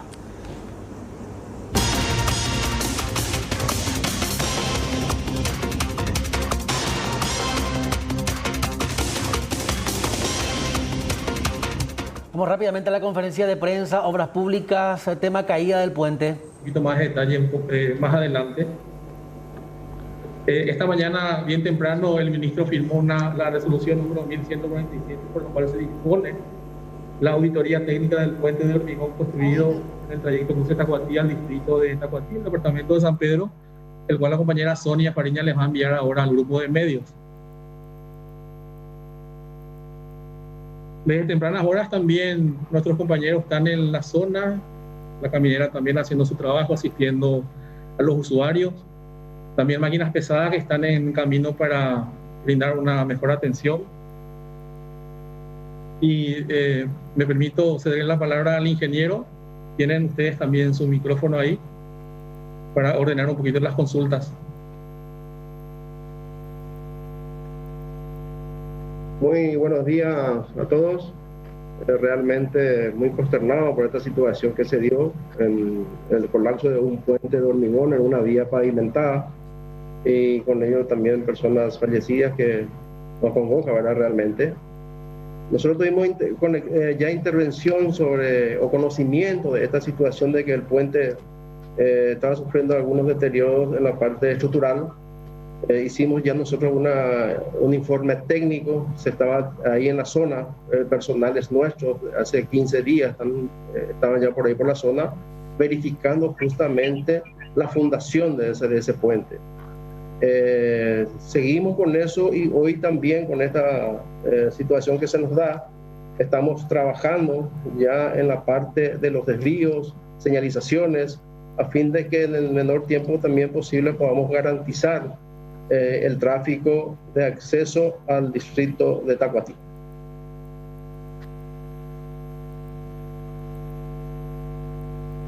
Queremos habilitar el micrófono, compañeros, pueden escribir al chat sus preguntas. En todo caso, vamos a leer las consultas ahí y el ingeniero nos va a ayudar con las respuestas. Ingeniero, entonces no es el mismo puente que se había habilitado en abril del año pasado. No, señor. Estos puentes se trabajaban dentro de un plan ya tal vez haya sido también de emergencia o del crédito chino, que aproximadamente por los años 2000 o antes, estamos recabando todas las informaciones al respecto. Sí, tuvimos intervenciones también con un pavimento empedrado en ese tramo y posteriormente un asfaltado, pero que no incluía el tema de la construcción del tema del puente, que fue mucho anterior a esos trabajos. No es entonces el puente sobre el río Ipané a cargo del consorcio Ipané justamente. No, el del Ipané es un puente de 120 metros de largo, es un puente mixto, es de hormigón y metálico, ¿verdad? Eso está en perfectas condiciones. Este puente es un puente de 18 a 20 metros al acceso nomás de la ruta 8 al distrito de Tacuatí, a 1.800, 2.000 metros aproximadamente de la ruta 8 hacia el acceso de Tacuatí. ¿En qué año aproximadamente se inauguró y quién impulsó el proyecto, ingeniero? Bueno, el proyecto lo habrá impulsado el Ministerio de Obras Públicas a pedido de la necesidad realmente de tener un puente de hormigón, pues teníamos un puente de madera en el año 95, lo que estamos revisando en los archivos eran puentes de madera. Luego, a través de un inventario en el 2005, ya lo estamos encontrando como un puente de hormigón, ¿verdad? Entonces estamos analizando eso entre el 95 a 2005, cuál fue la intervención que se realizó, con qué empresa contratista, con qué licitación, o si lo haya hecho por administraciones. Estamos verificando toda esa información, por la cual el señor ministro ordenó la auditoría justamente para tener todas esas informaciones. Y desde ese año, ingeniero, desde el 2005 hasta la fecha, ¿se procedió a hacer algún tipo de mantenimiento a ese puente?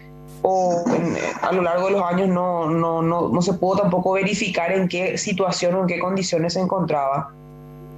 No, siempre todos los puentes están siendo revisados. Tenemos nosotros un departamento de puentes y obras de arte con base en San Lorenzo, de que hace siempre este tipo de intervenciones del mantenimiento rutinario. El rutinario es verificar la estructura, ver los cauces cómo está, ver si algunas erosiones están atacando, porque lo que más afecta al tema de puente es la variación de cauce hídrico, es decir, que en una inundación sube el cauce, en una sequía baja. Entonces esa situación es lo que se da normalmente, y ahí se va verificando esos puntos a ver de detectar justamente estas situaciones para planificar el mantenimiento.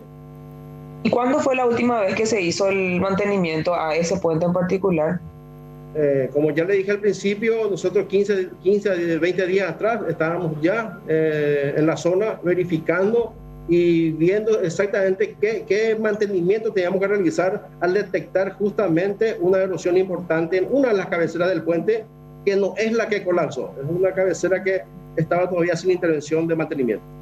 ¿Y no se pudo bloquear el paso en ese momento al constatar de que ya había ya había problemas, digamos, que de estructura en esa zona? Bueno, esa es una decisión que teníamos que haberlo tomado cuando teníamos que tener ya este informe de auditoría que decía que podía tener ese problema de colapso, ¿verdad? Cosa que sucedió repentinamente y en ese momento no fue detectado esa situación.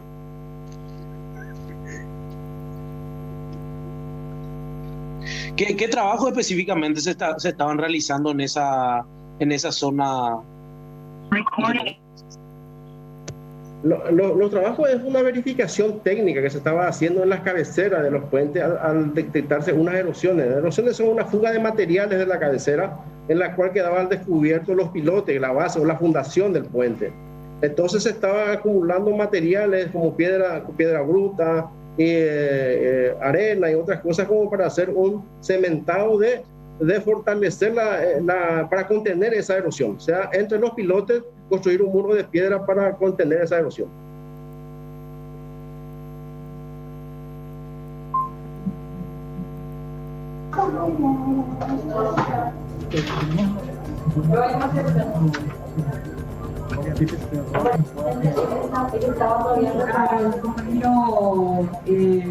Gustavo Velázquez, ¿cuándo fue el último mantenimiento realizado a este puente? Y para ubicarnos geográficamente, ¿puente sobre qué avance?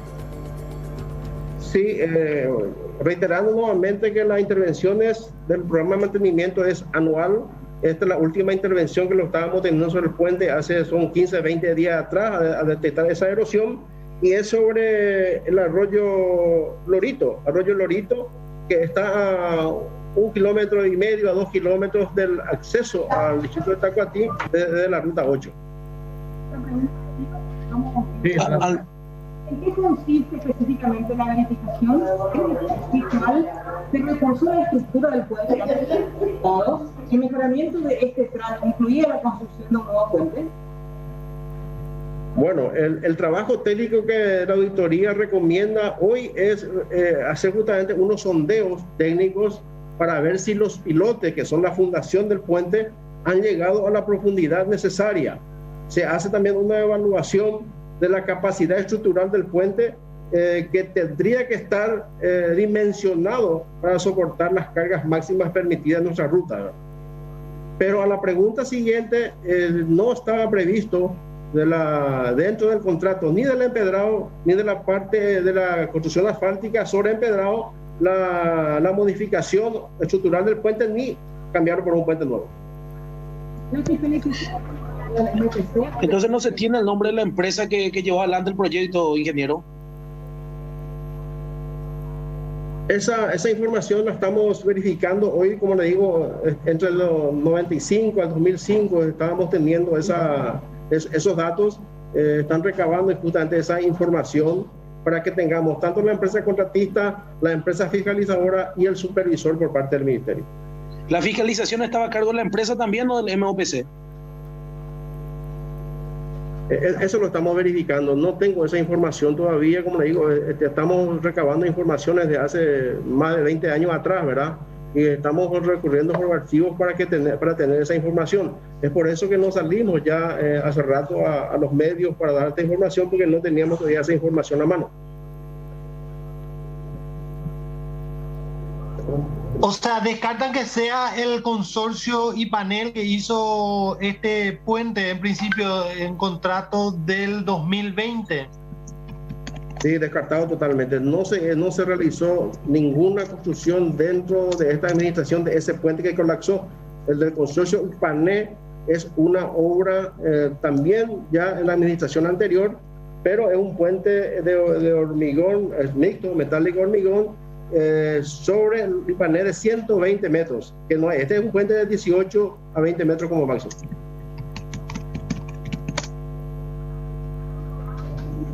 O sea que no pueden confirmar quién hizo este puente de buenas primeras. En el transcurso del día yo creo que ya vamos a tener esa información con mayor precisión. Estamos incluyendo esa información también en la parte técnica de las direcciones, tener eso en el menor tiempo posible para no errar también en dicha información. Por lo menos sabemos quién construyó la gobernación, quién estuvo a cargo de la obra, si no fue el MOPC, ingeniero. Eso es lo que estamos verificando, porque no quiero dar una información que no sea la real, pero le puedo decir de buena primera que la estructura del puente no corresponde a los manuales de carretera y los manuales que tenemos en la Dirección de Caminos Vecinales de este tipo de puentes.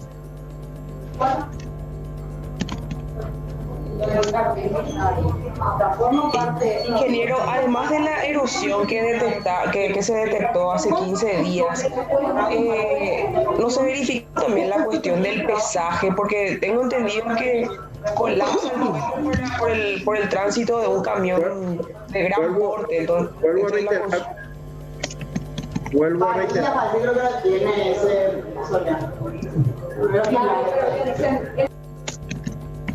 Vuelvo a reiterar que los trabajos de inspección técnica, verificación y unos trabajos preliminares para contención de la erosión los hemos iniciado hace 15, 20 días atrás, justamente a través de nuestro departamento de puentes, que depende de la Dirección de Caminos Vecinales, y lo estamos haciendo un trabajo directamente por administración directa. O sea, los materiales y personales son del propio Ministerio de Obras Públicas. Otra consulta, ¿hay puentes que están en condiciones similares a este que cayó? Tenemos el mismo informe dentro del mismo tramo. Estamos teniendo 2 puentes más aparte del panel que es de 120 metros, que es el más nuevo, y estamos haciendo ya también la verificación de esos puentes, que se construyó más o menos en el mismo año de este que colapsó.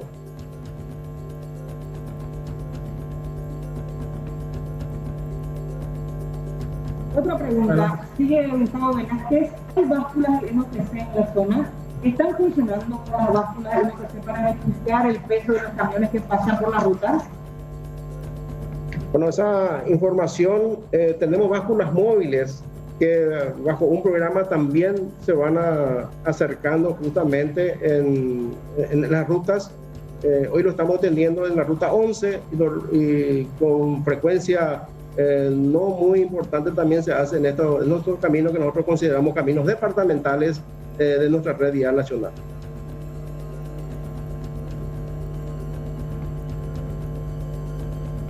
Bueno, queremos agradecerle a todos su tiempo. Veo que no hay consultas tanto en el chat del Zoom como tampoco en medios, pero en la brevedad estamos atentos y conectados, conformando toda información posible para en la brevedad dar algo. ¿Qué acciones concretas van a tomar ahora? ¿En qué van a avanzar? Perfecto, gracias por la pregunta, ¿verdad? Uno de esos es la clausura total del tramo en esa sección, digamos. Estamos viendo las alternativas de desvío de tráfico que ya lo estamos implementando. La gente que viene más o menos del norte que quiere ir hacia Tacuatí, digamos del lado de Concepción, pueden entrar por Azoteí y va directamente hacia Tacuatí, o sea, ahí tenemos el desvío Orqueta, que es del norte.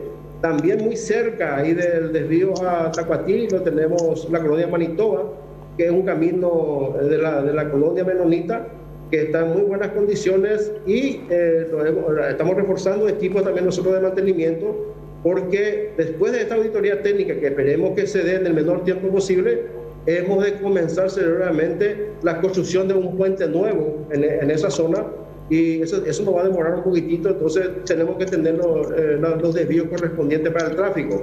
Los que vienen más del sur del departamento de San Pedro pueden entrar por Nueva Germania, también, para que tenemos un tramo que estamos construyendo, un enripiado de aproximadamente 40 kilómetros, que va de Nueva Germania a que sale justito en Tacuatí. Un camino enripiado que está en muy buen estado hoy, también con un programa de mantenimiento. ¿A cargo de quién estaba el mantenimiento de ese puente? Directamente el Ministerio de Obras Públicas a través de su departamento de puentes y obras de arte. Este departamento puede determinar el cierre temporal de un espacio si no está en condiciones. Sí, señora, así mismo. Tienen la absoluta libertad y sobre todo responsabilidad de que si detectan de que la estructura no está en condiciones, inmediatamente se procede a la inhabilitación del paso. Bueno, cosa que no se dio en este caso, ¿no? Que no se solicitó en este caso en específico. No específicamente, porque como digo, se estaba haciendo la verificación técnica, se estaba trabajando en el control de la erosión y no se veía en su momento una debilitación de la estructura del puente. ¿La lluvia que se tuvo en estos días tuvo algún tipo de incidencia, ingeniero? No, ¿En la zona se registraron lluvias importantes? Principalmente este día, porque la precipitación que tuvimos en el departamento de San Pedro ya entre 180 a 60 milímetros de agua. Esto va de un tiempo de cuando ya le dije al principio de la variación del caudal que circula por debajo del puente, ¿verdad? Inundaciones sube, la sequía disminuye y esa fluctuación es lo que crea muchas veces este tipo de erosiones.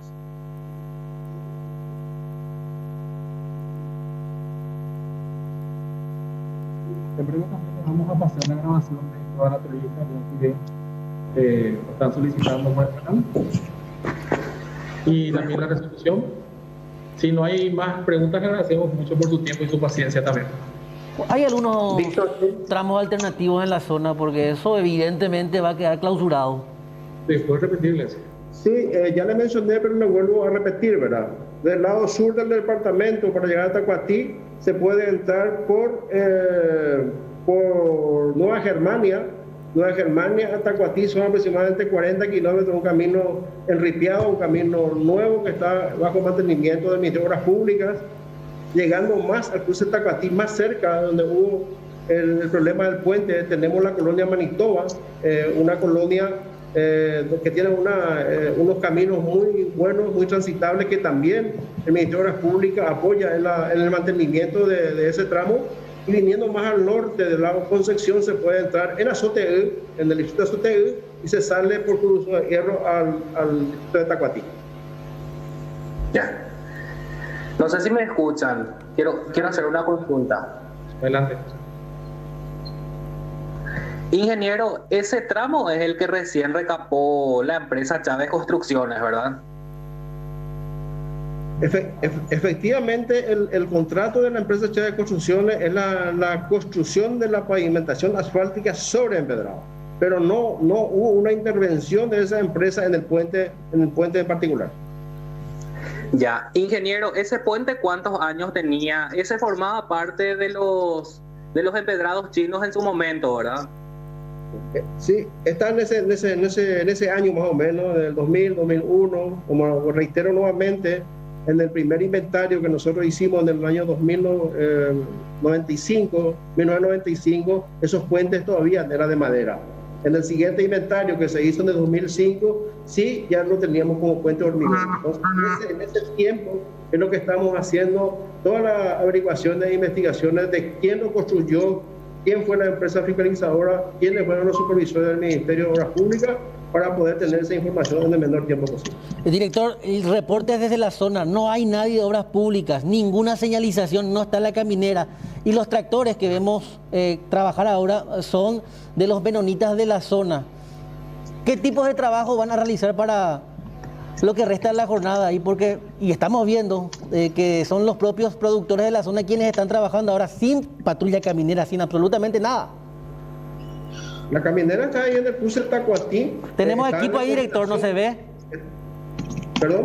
Tenemos imágenes en vivo y en directo desde ahí y no existe un solo inspector. Vamos a verificar porque están ahí en el cruce de Tacuatí, están llevando las señalizaciones. Estamos llevando nosotros estructuras de hormigón como para incluirlo frente de lo que fue el puente, como para clausurarlo totalmente. Independientemente, le vuelvo a decir, ¿verdad?, que nosotros trabajamos coordinadamente con las colonias menonitas justamente sobre el particular que nos ayuden, que ya tienen máquina ahí. También tenemos una empresa contratista cerca que también ya le dijimos para que se acerque a ayudarnos en esta situación. ¿Va a haber alguna denuncia ante la Fiscalía por este hecho que ocurrió? Bueno, de hecho, muchas gracias por la consulta. De hecho, la auditoría ordenada por el señor ministro tiende a conformar lo más perfectamente esos datos y esos expedientes. Eventualmente veremos.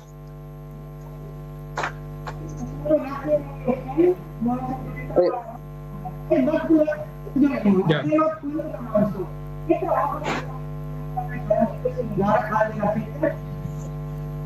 Bueno, no es el caso que nos involucra ahora, pero el puente Remazo se le hace el mantenimiento permanente. Hace menos de 4 meses se estaba haciendo verificación de la estructura, inclusive con técnicos que estaban en su momento en la supervisión, hoy están en el Itaipú, que nos ayudan sobre ese tema, y también nos estamos haciendo limpiezas periódicas, porque ahí tenemos mucha suciedad, tenemos mucho también servicios que pasan por ahí, creo que es de agua, de comunicación, que pasan cables, digamos, y lo estamos haciendo limpieza, que lo hacemos de noche a madrugada. Ingeniero, teniendo en cuenta que ese tramo se recapó recientemente, ¿por qué no se hizo un estudio, ya que pobladores denunciaron en su momento que ese puente tenía ciertas fallas ya en su momento, y se recapó sin que se pueda mejorar el puente propiamente? Entonces no sé si se realizó algún análisis o algo sobre ese tema. Esa información la estamos verificando también con la empresa fiscalizadora, que fiscalizó también tanto el empedrado como la pavimentación asfáltica. Sí teníamos ya también un estudio particular y específico sobre la estructura y sobre el caudal que debe absorber ese puente.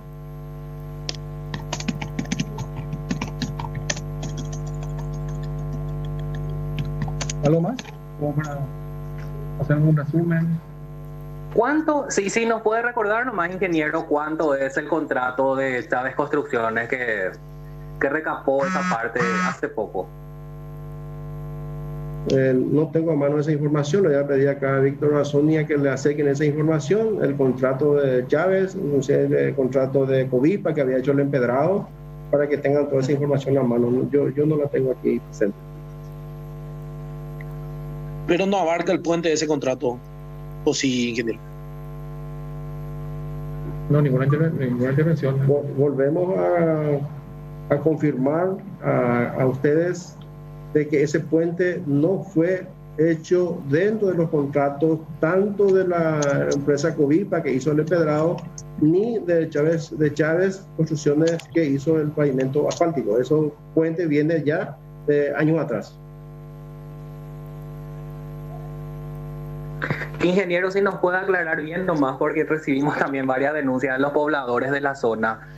Ellos hablan de que incluso se advirtió a esta empresa que recapó que ese puente necesitaba de un mantenimiento urgente para poder recapar.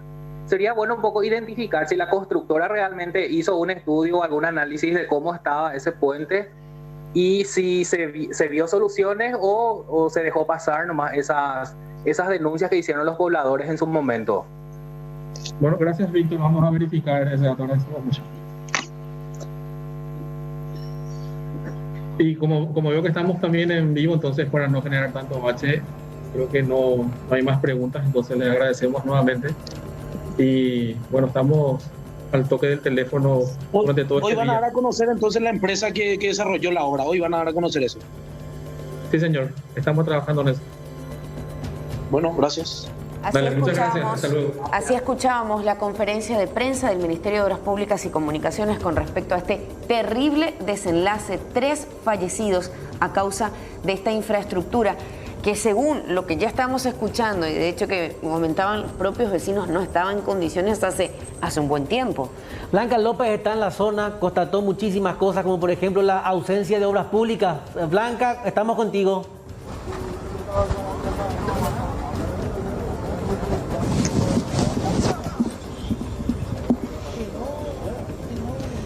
Blanca, ¿nos copias? Buenos días, estamos con el compañero Jorge Paredes en vivo y en directo. Nada más para no dar falsos datos. Escuchaba al inicio de la conferencia de prensa. Tenemos un poco de delay, pero me pueden confirmar si es cierto que dijo, no sé quién hablaba, de que está acá la gente del MOPC y que están haciendo el encauzamiento de los vehículos para no pasar por esta ruta. ¿Me podrían confirmar? Tenemos un delay porque estamos en una bajada. Desde aquí le comunicamos acerca de lo que nos reportaba Blanca y señalaban que ellos iban a corroborar eso, o sea, que iban a corroborar si es que realmente había representantes del MOPC, pero hay que decir que el accidente ocurrió ayer a las 11:30 de la noche, Blanca.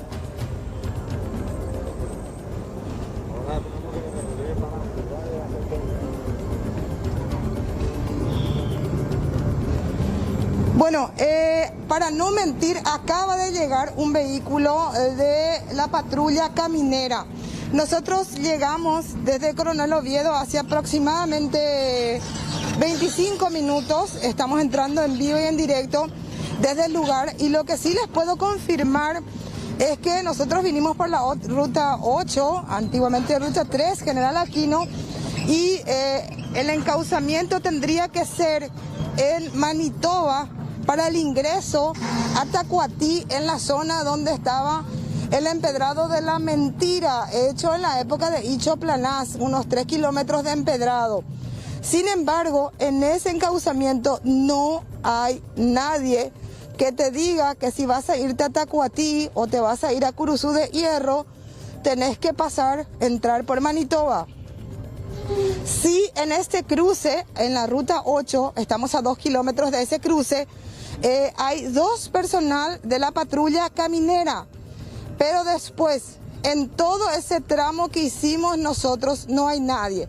Simplemente para aclarar, aquí la maquinaria que están viendo ha sido traído en ese en esa grúa gigante y ha traído esta grúa más grande todavía de los menonitas de la zona que necesitan la apertura de este camino porque es un camino de alta producción de la cuenca láctea y también de lo que significa la producción sojera, la producción de girasol, de maíz, y no hay maquinarias del Ministerio de Obras Públicas. Los productores de la zona son los que vinieron a apoyar, ya sea para el rescate de los cuerpos, ahora para sacar las maquinarias, para sacar los vehículos, y también se ha utilizado la excavadora de los productores de la zona para el último rescate del cuerpo. Estamos hablando de los colonos menonitas, que son los que han utilizado sus propias maquinarias para hacer el rescate de los cuerpos. ¿Es así, comisario Juan Peralta?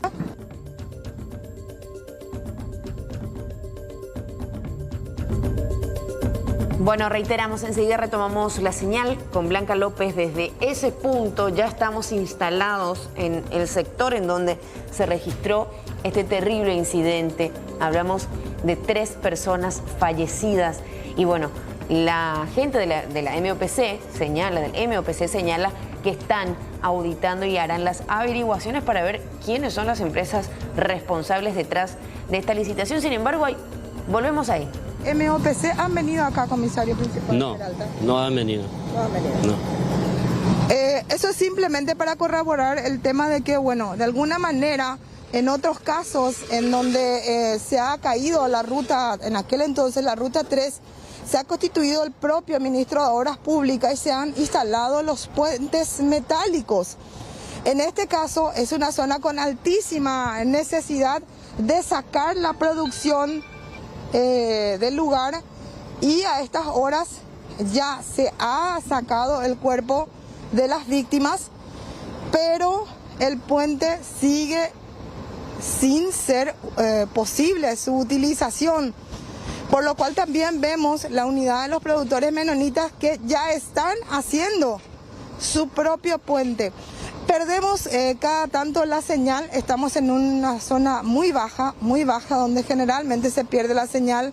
Si me pueden llamar nuevamente. Comisario, ¿a qué hora reciben ustedes el reporte de lo que ocurría? Y ya anoche a las 23:30 horas aproximadamente ya supimos de la noticia de este incidente. Inmediatamente el personal de la comisaría zonal ya se presentaron en este lugar y verificaron y constataron el hecho ocurrido. A partir de ese momento se pudo rescatar a quiénes primero, comisario. A la noche madrugada, entre las 3 de la madrugada, ya se han rescatado a los que salieron ilesos y también a los que ya fallecieron. A uno de ellos se le llevó al hospital de Orqueta y al otro al hospital de Santa Rosa. Y la última fallecida, que es la señora de 63 años, quedó enterrada bajo la tierra. Entonces hoy, esta mañana aproximadamente a las 9, ya cuando empezábamos a mover los vehículos, ya apareció la otra fallecida. Y fue auxiliada ya con la ambulancia de los bomberos voluntarios de Santa Rosa hasta el hospital, hasta la morgue del hospital de Santa Rosa. Comisario, prácticamente los cuerpos quedaron enterrados debajo de la tierra y los escombros, el asfalto. Sí, prácticamente, ya con ayuda de otras gentes que también vinieron a auxiliar a esta gente, logramos sacar a los demás accidentados.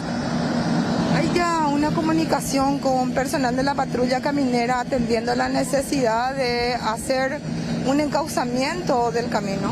Sí, también ya hemos hablado con la gente de la patrulla caminera, ellos están ya colaborando con nosotros, como así también personal de la comisaría jurisdiccional y departamental. Gracias, comisario Juan Peralta.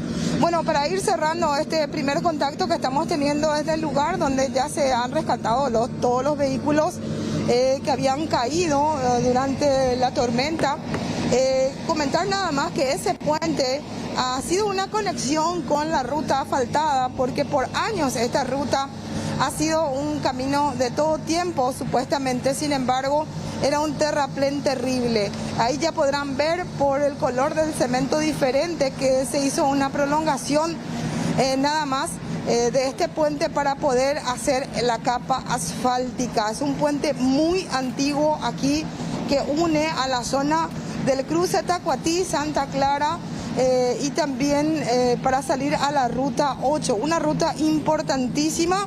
Y le dejamos con esta imagen, Jorge, del trabajo ya de los productores haciendo para su camino, su pequeño puente para poder empezar a sacar sus mercaderías. Gracias, Blanca, completo como siempre. A 12 horas de este accidente terrible que se cobró la vida de 3 personas. Hasta ahora no sabemos quién tiene la responsabilidad moral ni penal por sobre todo. Inclusive desde contrataciones públicas hasta ahora no saben dar cuál es el monto, porque independientemente de que haya sido obras públicas, la gobernación o la intendencia ya tendrían que tener mayores datos de cuánto se adjudicó, cuánta plata costó y por qué finalmente si se desembolsó dinero, se inauguró una obra, esta se encuentra en estas condiciones. Hay un departamento de puentes que se supone que se encarga de verificar el estado de este tipo de espacios. Sin embargo, hasta el momento no hay ningún reporte específico que hable acerca del estado o de alguna manera el cierre temporal. Se hacen estos trabajos, se verifican los estados de nuestros puentes, nos preguntamos eso. Hay un pedido ya por parte del Congreso, ¿no? La Cámara de Senadores acaba de aprobar un proyecto de resolución por el cual se solicita informes al Poder Ejecutivo, específicamente al Ministerio de Obras Públicas, sobre la construcción de este tramo en específico.